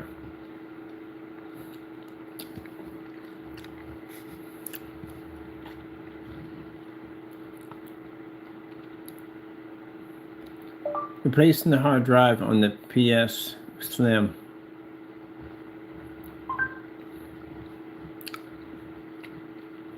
You know what? I don't even care anymore. Who cares? I'm building PC. I'm done. This is the reason why we build these machines. I can't do this. It's too tedious. It's too much of a headache. I'm just getting tired just watching this. Gee, one system you have to clean out, you're going to have to void the warranty. The other one, basically, it's just an easier process of cleaning that one. Yeah, because it's all compressed and locked in. But then you want to replace the hard drive on that. Man, what the freak? Biggest hard drive on an Xbox Series. 512. You got 512 to a terabyte. None of those are good. And none of those are good at all, period. Highest you can upgrade an Xbox Series.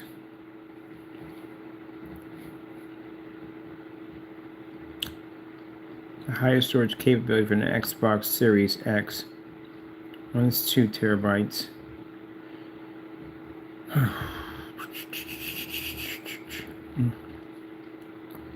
Highest terabytes you can put into an Xbox Series X.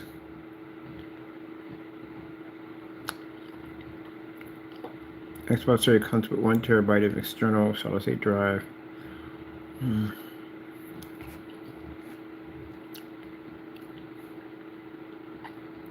External drive available in sizes ranging from 1 to 8 terabytes and beyond. Beyond, what do you mean by beyond? Like, how high are we going to beyond? Can't put beyond if you tell me what beyond is. When choosing external, it's like an internal, external drive.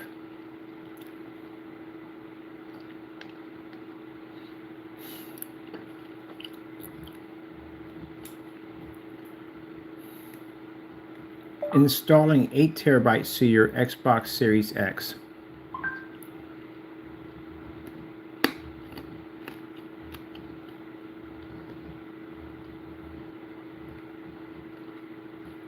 The launch of the Xbox One X is upon us, and that means we can expect much bigger games to drop for the Xbox platform. Today I'm going to tell you about the Seagate Game Drive Hub for Xbox, which allows you to add... Wait, that's the wrong box. ...terabytes of storage and Is it? Xbox One... Yeah, it's supposed to be a cube. Adding 8 terabytes to the Xbox Series.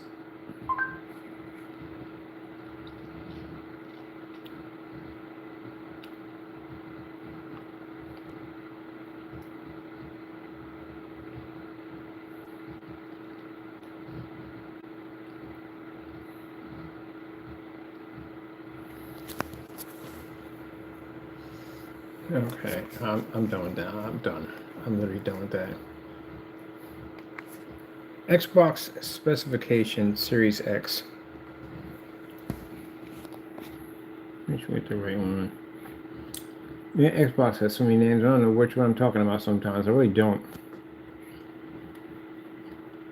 There's so many. The names are too much. Too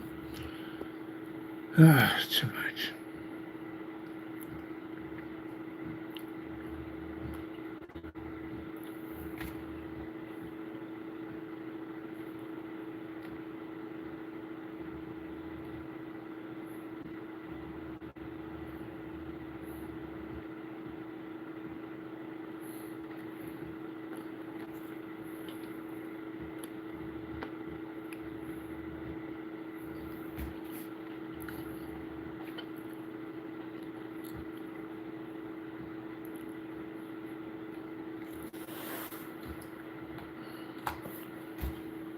It frustrates the daylight saving. It literally has frustrated the daylight saving. Watching that video right there.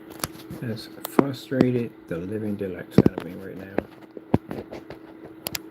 You got nerve to ask somebody to come in and rant at me talking about, oh, you're talking bad about the system. No, it's freaking crazy. What the freak? Seriously?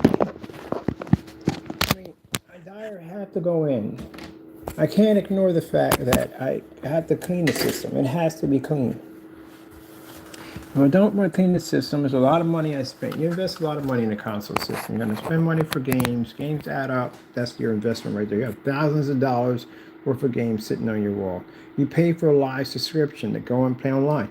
You pay that every freaking month, like 60, 70 bucks. I pay about almost $70 for this to have this online. So I got the streaming content. I stream content. I can watch movies, all that stuff. You pay for all that stuff. It's an investment. And you mean to tell me you start these systems off with these dinky hard drives at the end of the day? Both of them have poor hard drives. And then you can't even go into that one and replace it because it's an actual nightmare. It's like going into a Rubik's Cube blindfolded. That's the headache. You got an easier time replacing the hard drive on the PS5. But the problem with the PS5 is the fact that it has poor air circulation. It's blowing dirt all in your system. It's like watching a vacuum cleaner being turned in reverse where it's blowing out dirt all over your place. And you gotta clean these things out once a month. It is freaking frustrating, man. And then on top of that, if you want to do upgrade to the whole full terabytes, you're going to spend more money than what the system is actually worth. The heat-seek system that the guy took apart of the plate, you've got to be kidding me. We're not using that at the end of the day. Come on, they did that stuff with Dreamcast. Oh yeah, and people sit there and go, "Oh, but you're not hating on the system. It is poorly built, very poorly built. 4 terabytes. It's simple and plain. You put a good you literally did what they do. What most people do when they sell you a PC. Either you're gonna get good RAM and a good hard drive and a crappy motherboard, a crappy CPU, or good CPU, good motherboard, crappy video card. It's not gonna be 100% beautiful in there. It's going to be something you're going to have to deal with some kind of crap in there. We're going to give you low hard drive. We're going to give you a 500 gig hard drive. They give you amazing graphic card. Either way, you got to go in. You got to take stuff out and fix it. But come on, man. It's like almost finishing the race and just stopping and quitting, just walking away. You're right there at the finish line. Why don't you just finish your system off? You couldn't put 4 terabytes in that system. 4 terabytes is all you had to do. I mean, if you really want to do a really good job of it, give it its own dedicated memory, system memory just for the OS system. That way it doesn't even touch your memory you're going to need for basically saving games. If you get it at 4 terabytes, it's still going to cost you $200-300. That's still too much at the end of the day. 1 terabyte ain't going to do jack. Not on that system. It's not for what that thing eats up. And then on top of that, keep in mind, can't use the whole full terabyte because you got to leave some of it left over for your system updates. And God knows what that's going to eat up at the end of the day. Oh, man, it made my head hurt at the end of the day. Just could not keep it simple. And then you got to go through some freaking Rubik's Cube freaking nightmare just to get through some of these things at the end of the day. Just couldn't make it simple. Or charge that kind of money, simple and plain. 4 terabytes. You can put in 2 terabytes just for the system itself. Liquid cool that sucker. Or if you're going to put fans on it, put it in a bigger case. Oh, yeah. And keep the power supply in a brick, because the bricks were better. The bricks were far better. You know why? Because they have fans on the bricks. And they're easy to clean. You just pull out the screws and with an air compressed sprayer, one of those vacuum cleaners, and clean. Done. You got to go past the warranty. You got to go past the warranty. And if you go past the warranty, you avoid the system. And you can't take it. You can't take the PS. You can't send it back. They don't clean them. So where are you supposed to go to clean this thing?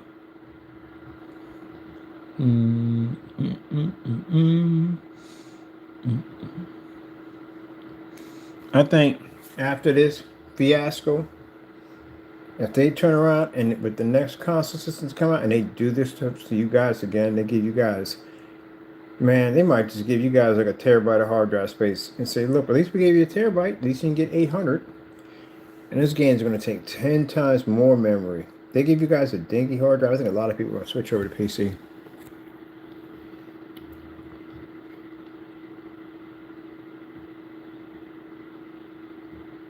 Look at the dust these things can eat up. And then the guy was talking about sitting on top of your table. Yeah, but you missed a whole lot of things. And that one right there, you still got dust. There's dust in your place. We had air cleaners in here. We still get dust. I cleaned up things out, and there's dust in there. This place has an air cleaner in it. It purifies the air in here. And I still got cleaners in here, and I still bring out dust on the cleaners. Oh, man.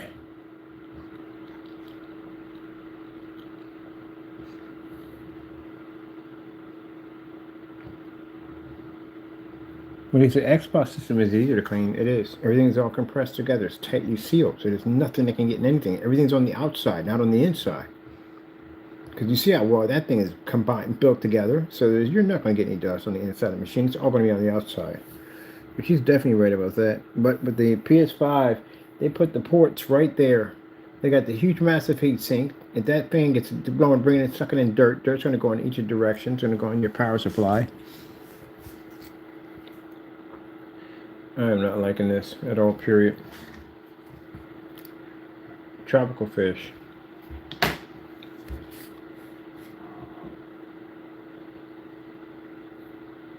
No, Nate's here. We don't listen to that jerk anymore, but just to put it out there, the bottom line, what I hate about the system, it's going to cost me money to upgrade it. That's what I hate about it. I don't want to spend anything at all. I should not spend anything at all. If I invested the money into the system, I should not have to spend anything at all.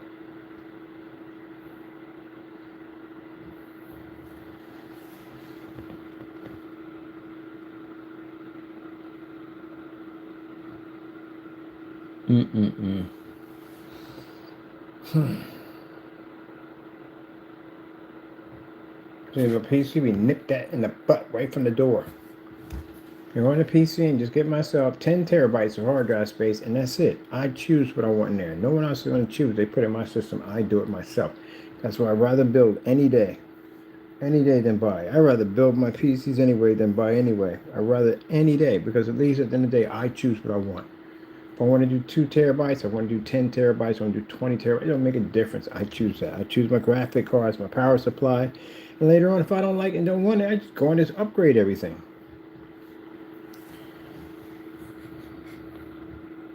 And at least give them an option to clean the system. Sheesh.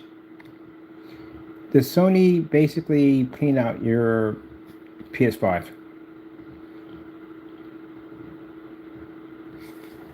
Right there. No, Sony doesn't clean out your PS5. So where are you taking it to get it cleaned out?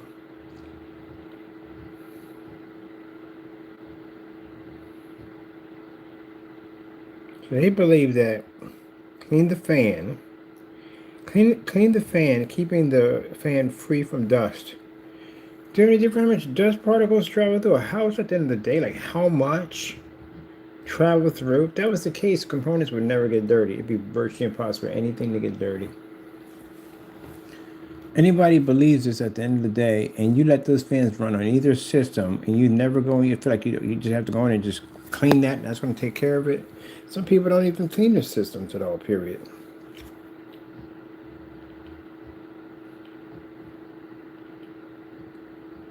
So, what if you get to your system in like 4 months? You clean out all the dirt out of the fan. What about the other dirt that actually transferred to your system? Like that power supply or the heat sink on the other end. You're still going to have to go in there and clean that, which means you're going to have to void your warranty. No.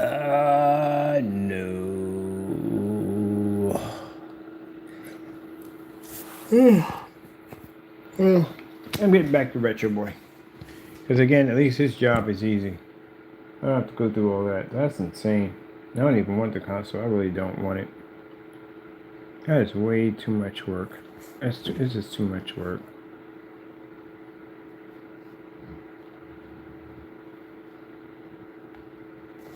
I don't want either one of them. The problem is, if I get the system, I want to take it apart. That's just what I do. I like basically modifying my stuff. That's going to be modified. I'm definitely going to take apart that PS4.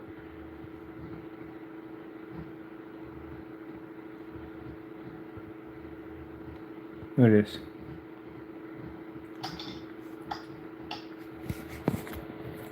That's the case. That case cost $3 grand. I think that's $5,000 for that case.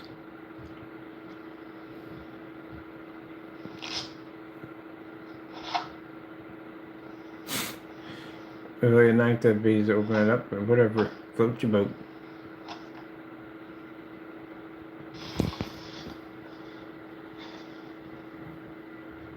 When I put together the i9, it's going to be this easy.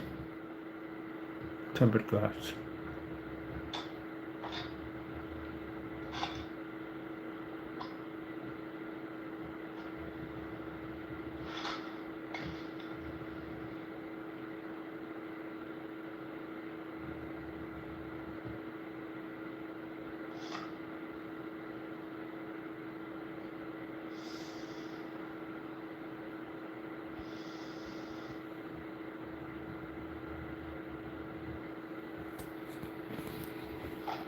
It's like pros and cons on both sides. At least the PS5 allows you to go in and update stuff, which is good. The Xbox, you have to go through a lot to basically format the drives, but I know that they do that anyway. Gaming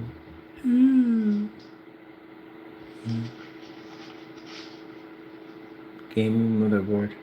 Walmart Plus. It's Really? Walmart Plus free delivery. So you get over delivery. Because when you're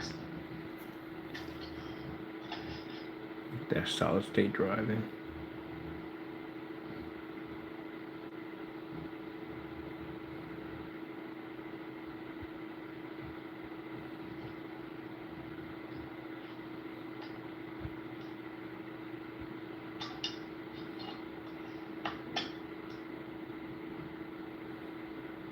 i7. This must have been older because it's an i7.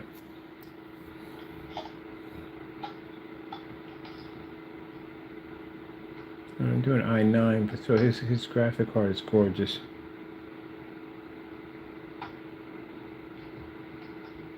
See, they should allow you to do this on your console systems. They should allow you to go in and change your chipset, put your new CPUs in. That'd be cool though. But then again, like I said, once you hit that point, you're not console anymore. At least let you manipulate the RAM. Oh, beautiful.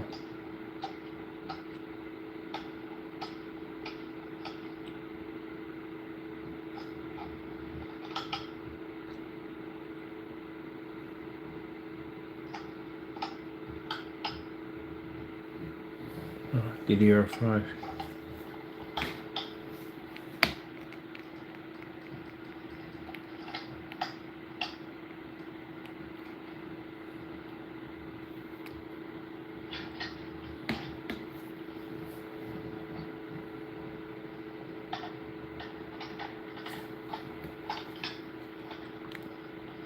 YouTube.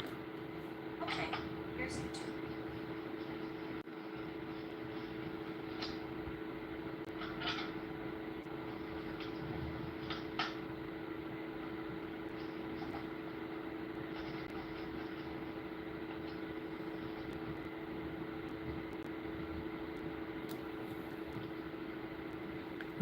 The cooling system.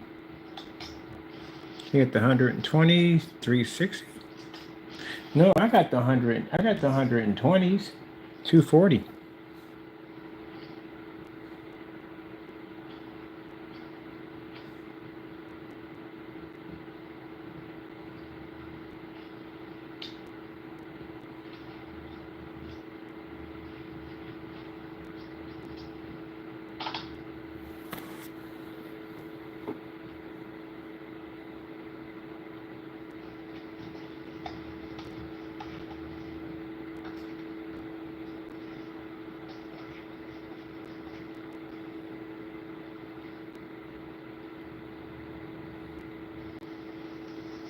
Oh, the power supply.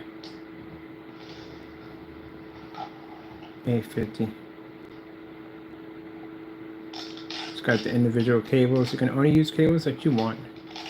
You have a bunch of cables all over the place. Only choose what you need.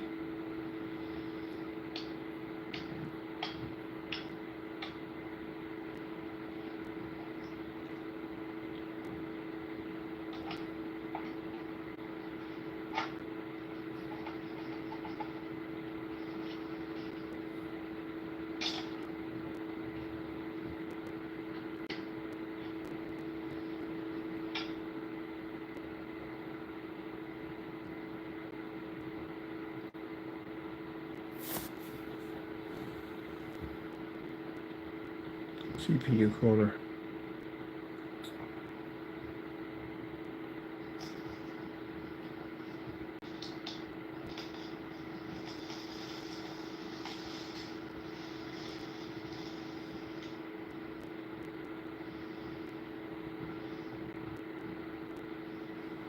This is gonna be MSRized the way he's cutting it.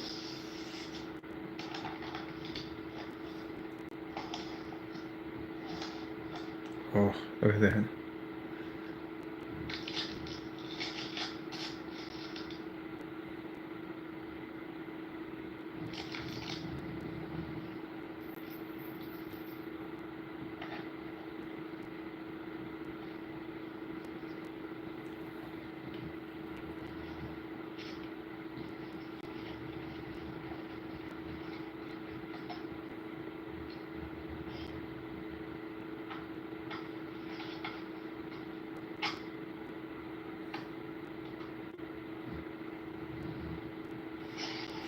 Oh, he's got the LED display for the liquid cooling system that does the designs, and his has a fish moving back and forth. That's sick. Look at that. That is sick.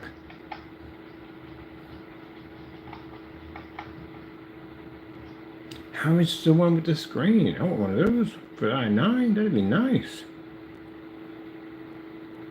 Just built a gaming system. Water management.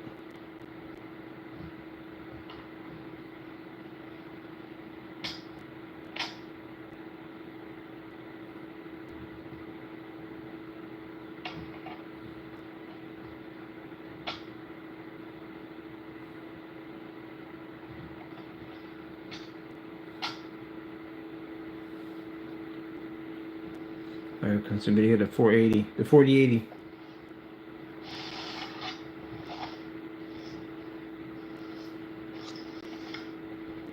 What was it? That powder blue.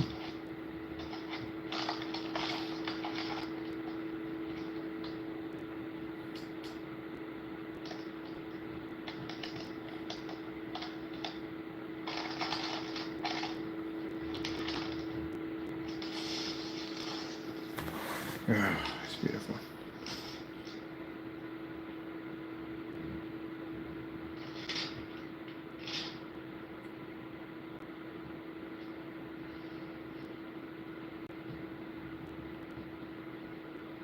Mine's made by the same one. What I'm getting for the i9, it's made by the same company. It lights up on the side when you plug them in.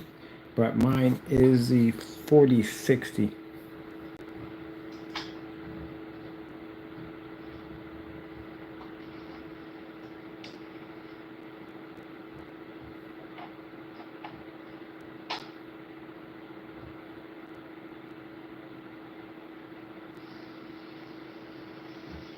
Yeah, he did an AMR.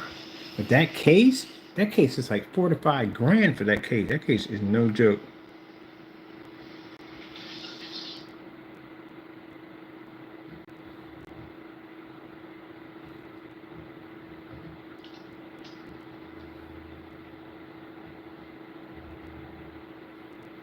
Look at that.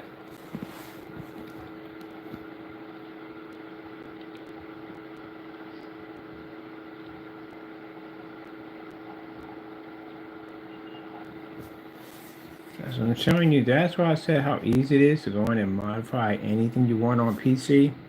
That's why more and more console gamers are leaning over the PC. It's not really that hard to build them. It's not. And it's not expensive. You have to go all out like that. You can build them for a real reasonable price that'll run your stuff.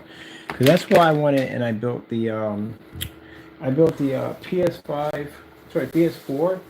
I built the console, a PC that pretty much was cheaper than a PS4, and it did the same thing the PS4 did. Yep. Same thing. I had a liquid cooling system and everything on it. It was much better than a PS4. Because, you know, PC Master Race, we live in golden mansions and we cry golden tears. I couldn't stop laughing over that. That was the funniest thing I've ever heard in my entire life. We cry golden tears. Come on, man. Get over that. I do both. Let's see. I do both. Console and I like PC. I liked how they did those systems right there. They didn't do a good job with those systems. Like I said, they gave you a good graphic card. They gave you good. They gave you a good graphic card. They gave you a fantastic CPU. The cooling system is actually horrible, man. Cases are too small, and they ripped you off in memory. They did. And all that's going to cost more money just in order to fix it. Which I shouldn't have to. Or if I do PC, I can pick what I want, get it done right the first time, and be done with it. Let me see. Right here, chair. And the beautiful thing about it is, if anything goes wrong with my system, I'm tech support. I can repair my own stuff if I want. I can replace my parts and do whatever I need to do. That's what I like about basically these machines, where if I'm going toward a console system, I'm definitely going to avoid the warranty on that thing. And that's what I went with the 360. I had to constantly go in and do repair jobs on my 360 when it kept burning out. So yeah, it became a headache.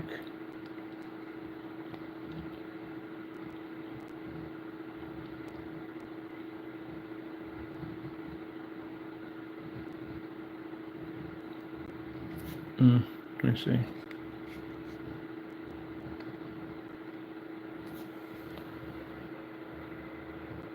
Oh.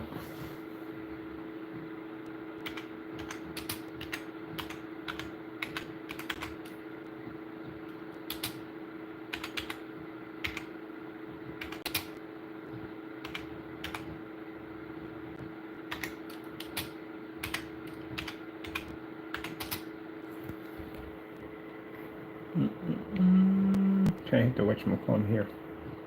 There we go.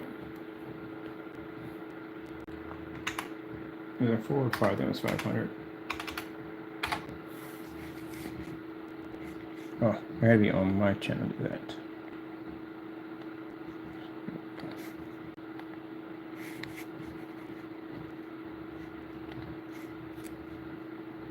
Put that there to on my channel.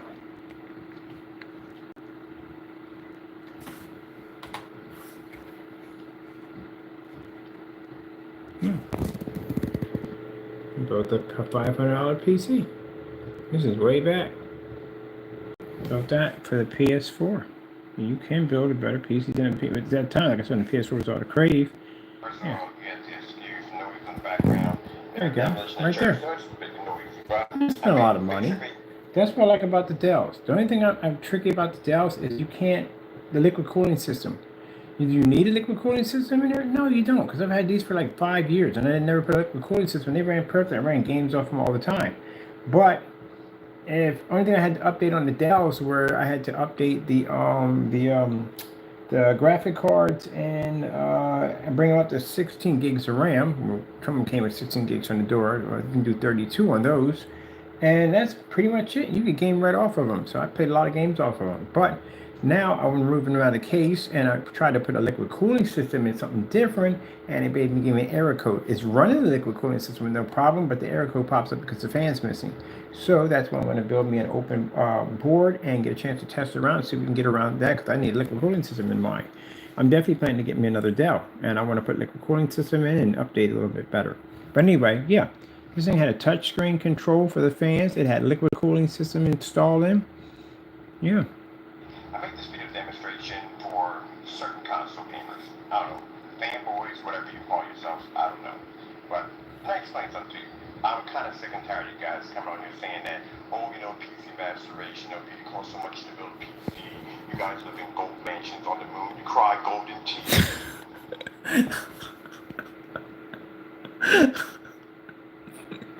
Golden mansions on the moon, and we cry golden tears. Oh, I freaking, it didn't even make me upset. I was just crying. I've never heard that one. That was a good comment, too. I had to give a like on that one for the guy who said it, because that was hilarious. Saying, yeah, you guys are all rich. You make tons of money, you know what I mean?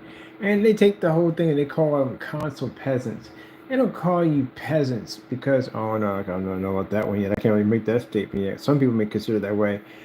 I call them, well, I don't call them peasants because I play console. I can't call you a peasant. I'm a console gamer myself. I can't call you a peasant. I do both systems. So, no, at the end of the day, some of the people who don't touch consoles, there are PC gamers who do not touch consoles. They don't want to go near them. They just run PC. That's it. And they consider them to be peasants. Some people consider peasants because they feel they can't afford, which is not true, because I know console gamers that have like an easy afford to build a PC and buy one with no problem, so you can't say that. But they call you peasants because your machines are trash. That's what they consider your machines to be trash. But now, when you look at it, your machines are becoming more and more like PC, which means now you really can't say that you have a console, because technically you don't have a console, you have a PC. So that means all that fighting and everything to separate yourself from PC when you've actually become PC. Which is interesting, isn't it? No. But can I explain something to you? I'm kind of sick and tired of you guys coming on here saying that, oh, PC master race, it costs so much to build a PC. You guys live in gold mansions on the moon. You cry golden tears. I don't know what the freak that is all about. Apparently, look around my area. I don't have gold mansions. Golden tears. Basically goes to PCs. All right. So what I did was I built a PC that cost me $560. That's it. It's my Batman PC. Shoot. theme on the side right here. I'm still working on the artwork. I'm actually going to be installing 560 a bucks. Batman FLE light that when you turn up the cooling system out here. I got this at New Egg for about $70. Jag, man, that's a 120. It's 100. It's a 120, and the 120 costs 70 bucks. And now today you can get a 240 for $50. That shows you how much things have changed, right there. Yeah, man. Liquid cooling system, which I'll show you the box for that. Golden tears. About 70 bucks to New Egg. Let's go over to the equipment so you can see it. Alright, here we go. So there's a liquid cooling system out here. I got this at New Egg for about $70. That's it. Here we go. 4 gig video card, DDR3. I paid about 70 bucks for this. 70 bucks. 4 gigs. 4 freaking gigs. Man, that runs circles around your freaking console. Yeah, PS4 didn't have that. Motherboard, RAM, and CPU all together in one. And this thing has a dual-core processor, and yes, I can run prices on this with no problem whatsoever. And this is still more advanced than your Xbox One and your PS4. You see how far back it was? Motherboard, RAM, and CPU combo. I paid about $230 for that. Alright, now here's my case. This is what I bought right here. 50 bucks for the case. Alright, so I got a 730 watt power supply. I paid about $40 for that. I have a 700 gigabyte hard drive in here. I paid about $50 for about that right there. And that's basically about it. That's it. Put all this together. About 560 bucks. That's it. 560. And at the time, the PS system was selling for around almost $700 to $800. That's what it was selling for. So yeah, I left. I didn't want to do console anymore, and I built a PC. I built that PC on the far end, that one. I had the i7 in it, the big boy over there. And then I showed it off. I'll never forget, these people came in and ranted on me like, oh yeah, you think you're this and you think you're a PC master. I never said anything bad about console. I came on console. I'm just not doing console for a while. I'm gonna go back to PC. Man, they went in on me. I said, yeah, you guys are rich and that's why you can do it, because you got all this money. I'm like, okay. And I built that system and blew out this system. I said, hey, you want to talk trash? You get this monster over here too? That'll definitely take out your system. Yeah, same thing. So that's what that guy tried to pull me by talking about, oh, you think you're PC master race? I never even said that at the end of the day. I have both. I play console and I play PC at the end of the day. Believe what you want to believe at the end of the day. But if you're going to come at me talking about the specifications in your system, and I deal with them all day long, about how powerful you are, I'll build a system at the end of the day that'll turn yourself into a paperweight. Because there's no way in the world you're touching an i9 processor. Even the graphic card I'm getting at a low, and I do consider it to be a low 40, 60, it still can take out your card. There's no way in the world your processor and CPU is going to take out a machine that way. I had 20 terabytes on my system and a backup. Backup is 20. I got a 4 terabyte solid state drive on the system. You can't take that machine out. And I got 2,000 watts of power on that thing. Right? I'm mounted in 2 power supplies. Liquid cooling system is going to be 420 millimeter units, radiator units. This thing's going to be a monster when we get done with it. I only have to build a rack system to install this thing, a whole piping system. It's going to be all outdoor rack system. You're not touching that thing with a 10-foot pole. But I'm not building it for the sake to basically say, oh, we just got something better to crush people. No, I'm building it because I just want a more higher advanced gaming system. And I want something I can basically manipulate and play and take things apart and add onto it and upgrade. That's why I'm building it. I'm not doing console anymore. It's just too much money to do console. And I'm not getting what I want out of it. That's what's frustrating me. I can't settle with having people say, well, you can just settle for what it is. No.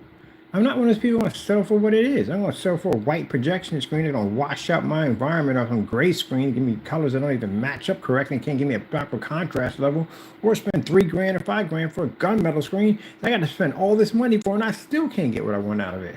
I want what I want. So I want a system at the end of the day that I can play 4K games on it. I can advance my memory if I want. I can advance my hard drive if I want. I can upgrade my graphic cards. I can change out cooling systems. I can change my CPU out. That's what I want.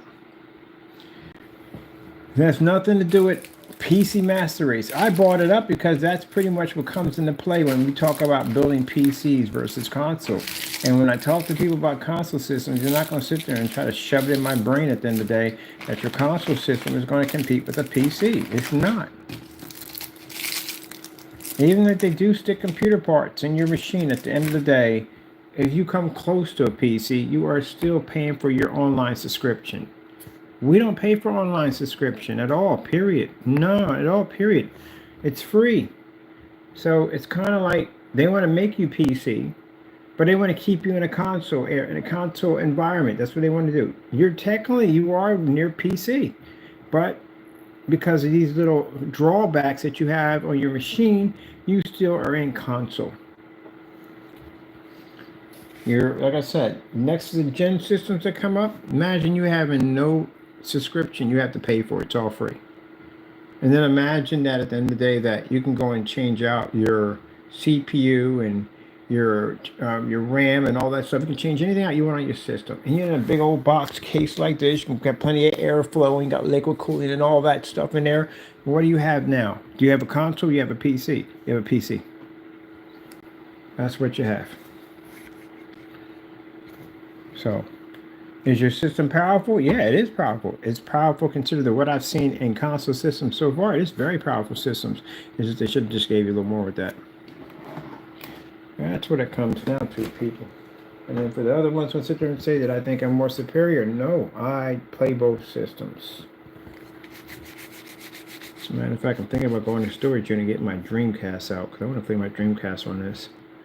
So I think I'm gonna go find my Dreamcast and hook it up so I can play it on my screen over here.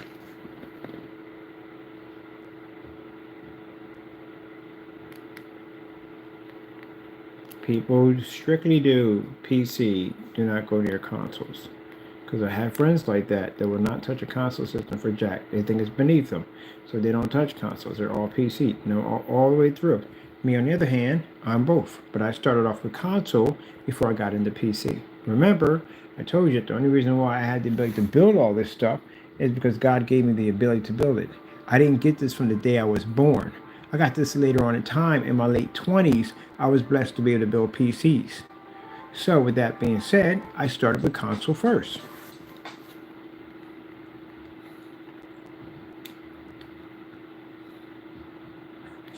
No, we don't want to see that. Yeah, the political stuff. The political. With Google Workspace, apps like Docs, Drive, Gmail, and Meet are connected and in one place, so your whole team can make updates. Real time. That's working together with Google Workspace.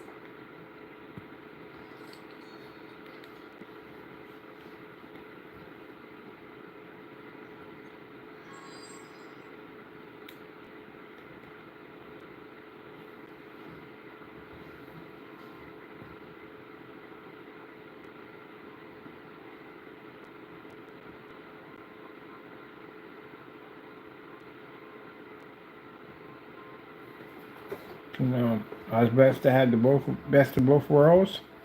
I can go in and I can basically build my PCs the way I want to, and I can make my own screen paints if I want. I'm going to basically take this out real quick. And take this out because I'm going to do a demonstration on the floor soon.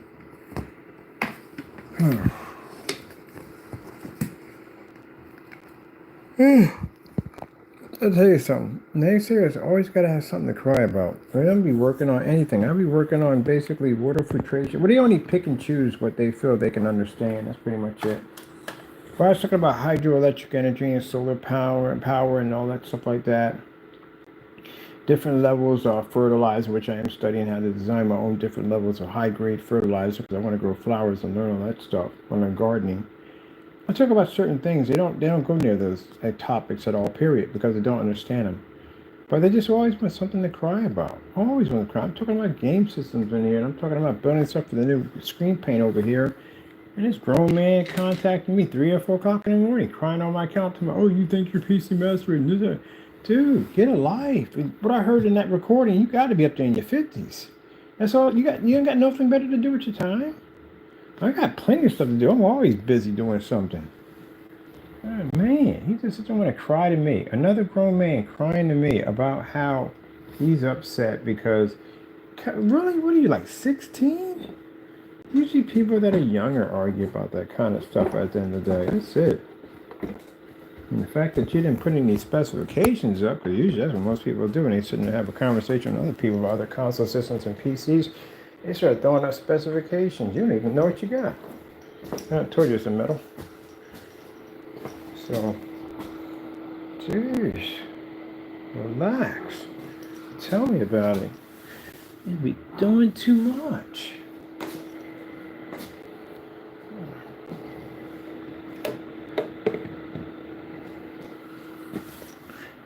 Where are you plugged in at? Yeah, tell me about it. I'm doing that right now. What are you doing? Stretching? Yes, you are.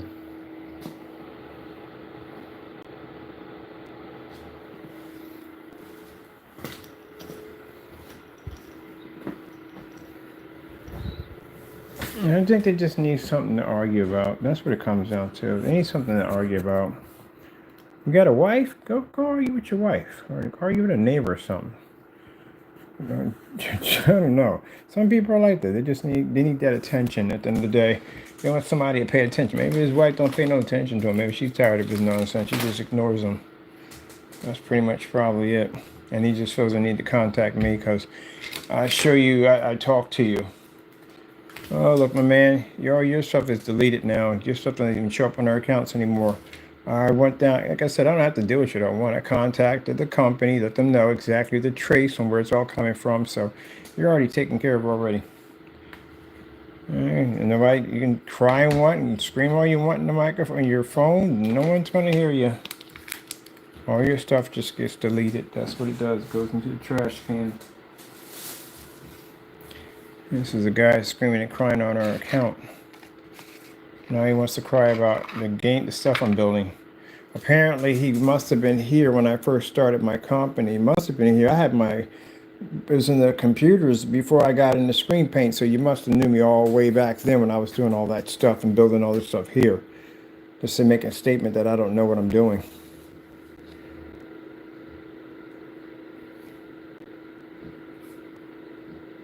Let me do another low profile PC for cheap.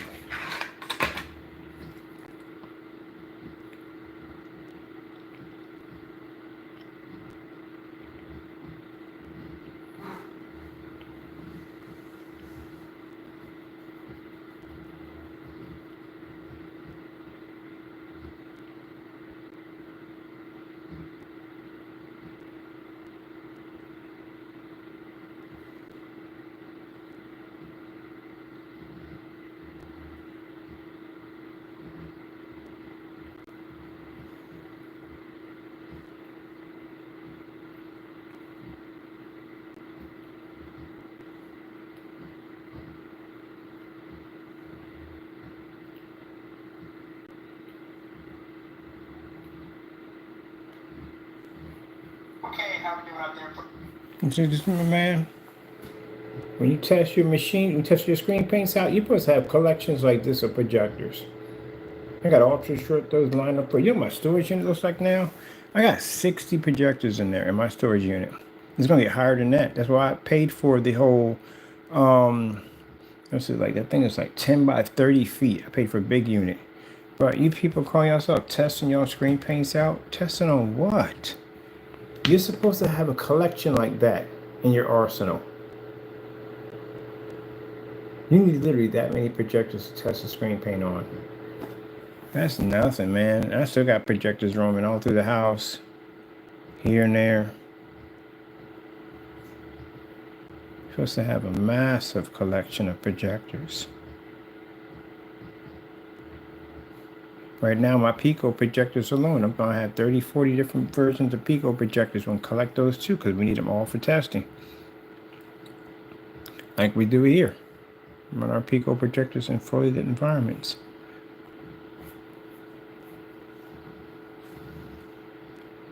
Tabletop displays.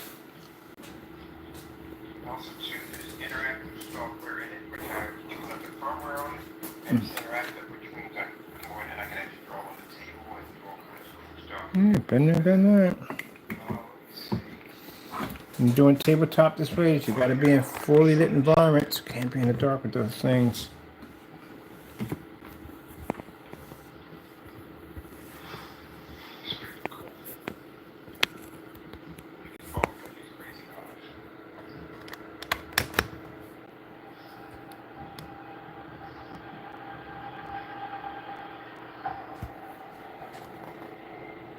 And this is actually a piece of Or paper. fiberglass, flexible fiberglass coated with 12. It's a 12.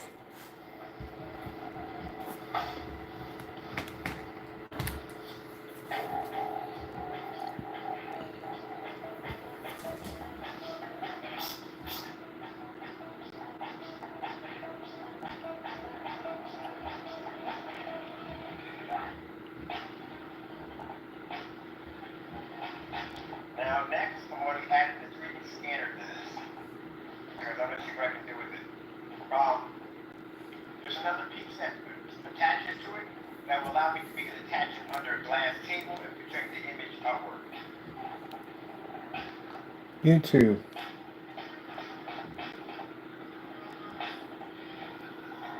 Hey, how you doing? Unfortunately, we can't ship overseas. PayPal restricted. See how that black remote control is not even reading correctly? Because it can't read color. You need white levels to do that. Sorry about that. That's why I left it up there. This is 12 on a piece of fiberglass.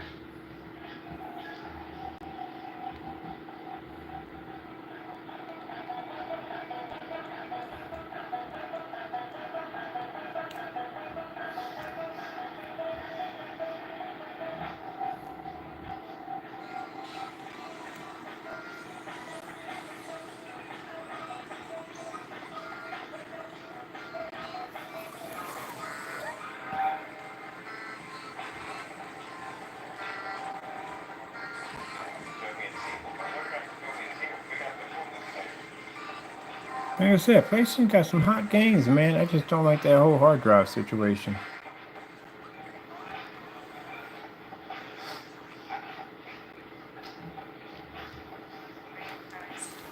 Thank you, I appreciate that. Go ahead.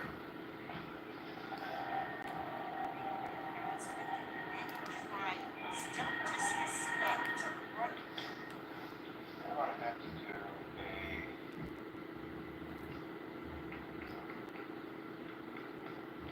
let's see, 3D screensavers.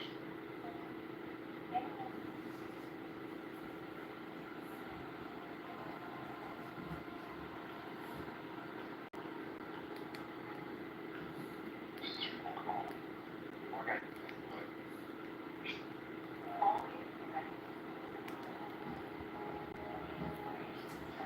Yeah, you can. Actually, make a physical version of the technology. Make a physical version of it that makes it encoded on projectors.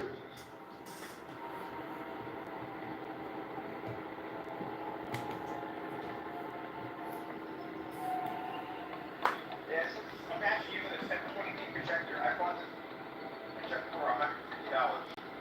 And I got the stand on Amazon for $100. That stuff reads. You can buy those right now for $150. In a commercial environment, I can read at 50 lumens with no problem.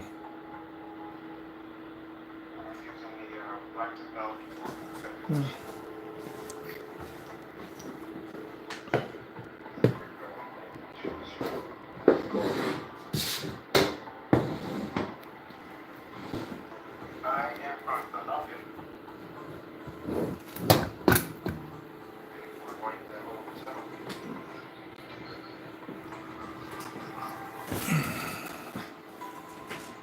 I like this, man. When I had the F projector set up like this, you can get so much light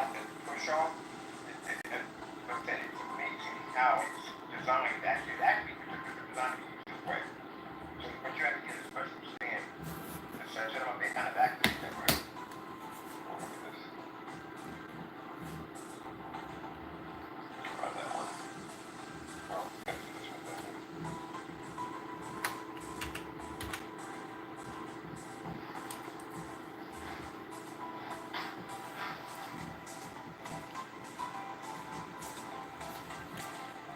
LG Beta Fish.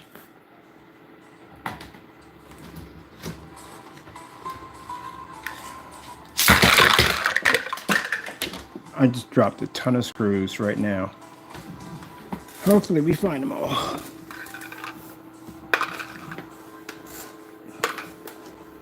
Shouldn't be hard to find them. There we go.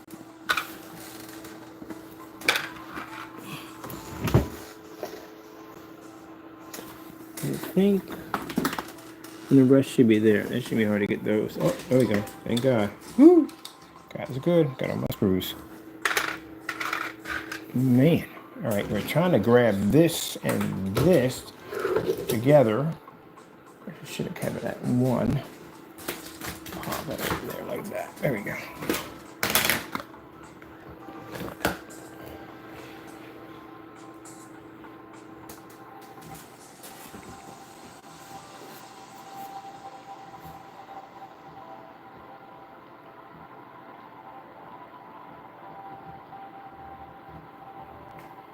You can show. Oh, over here.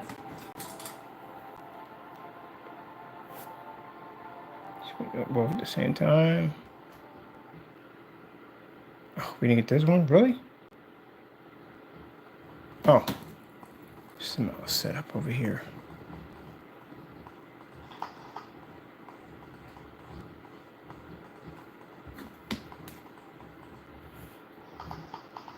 It's really hard to do. Mouse and which one at the same time. I don't know how I'm going to do this. Keyboard,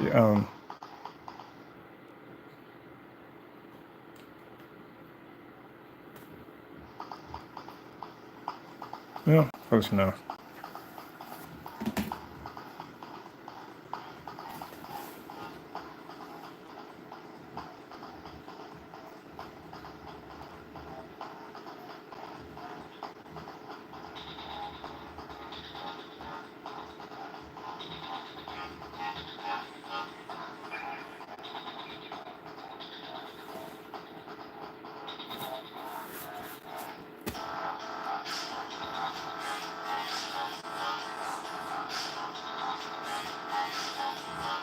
Yeah, people make those gray screen paints. You want to go against an Apex? By any chance? I'm just putting it out there. You want to go against this technology we have over here? I can get you to cancel out today. I've seen everything. I've seen people remove labels. Like I said, we got a track record a mile long and people canceling out on us. Pouring down marketplaces, returning money back to our account. All kinds of stuff. Removing entire states.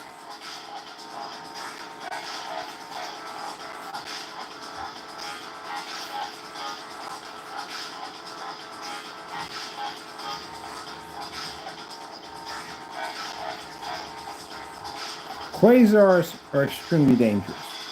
But an Apex is a whole different category of beast at the end of the day.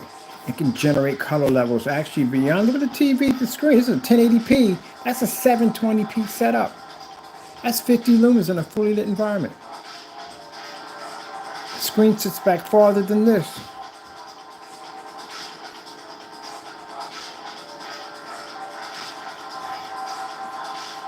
This thing will wipe your stuff in the dark. It'll wipe it with the lights on. It'll take it out outside. And no matter what projector we choose, you won't be able to stand to that screen. Gamers are actually really strong screens so they can generate extremely high color levels. Mix that with the same contrast capability and a heightener technology. Yeah, there you go. Look at the gain on it.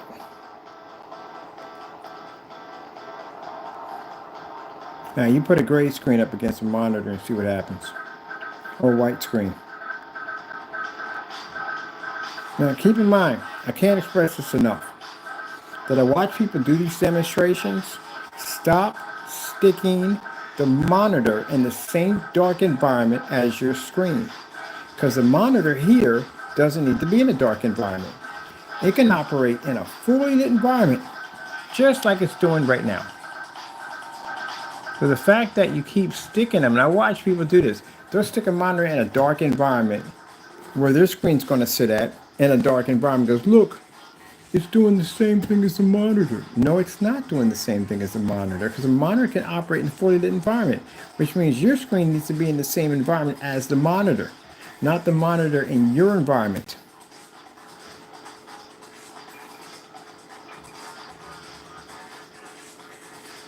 Oh, I got to do a demonstration. Let me pop this over on YouTube on the forum site. 50 lumen projector versus 1080p monitor. Look at the amazement. Bam, bam, bam, bam. That means if I wanted to replace my monitor with a 50 lumen 720p projector versus a 1080p monitor, I could do it. The technology will allow it to happen. All right, people. I'm going to go take a couple of pictures. I'm putting this on the website, and I want to do me a short video on this. And, well, make it a challenge. 50 lumen projector, and you have to be in a commercial environment.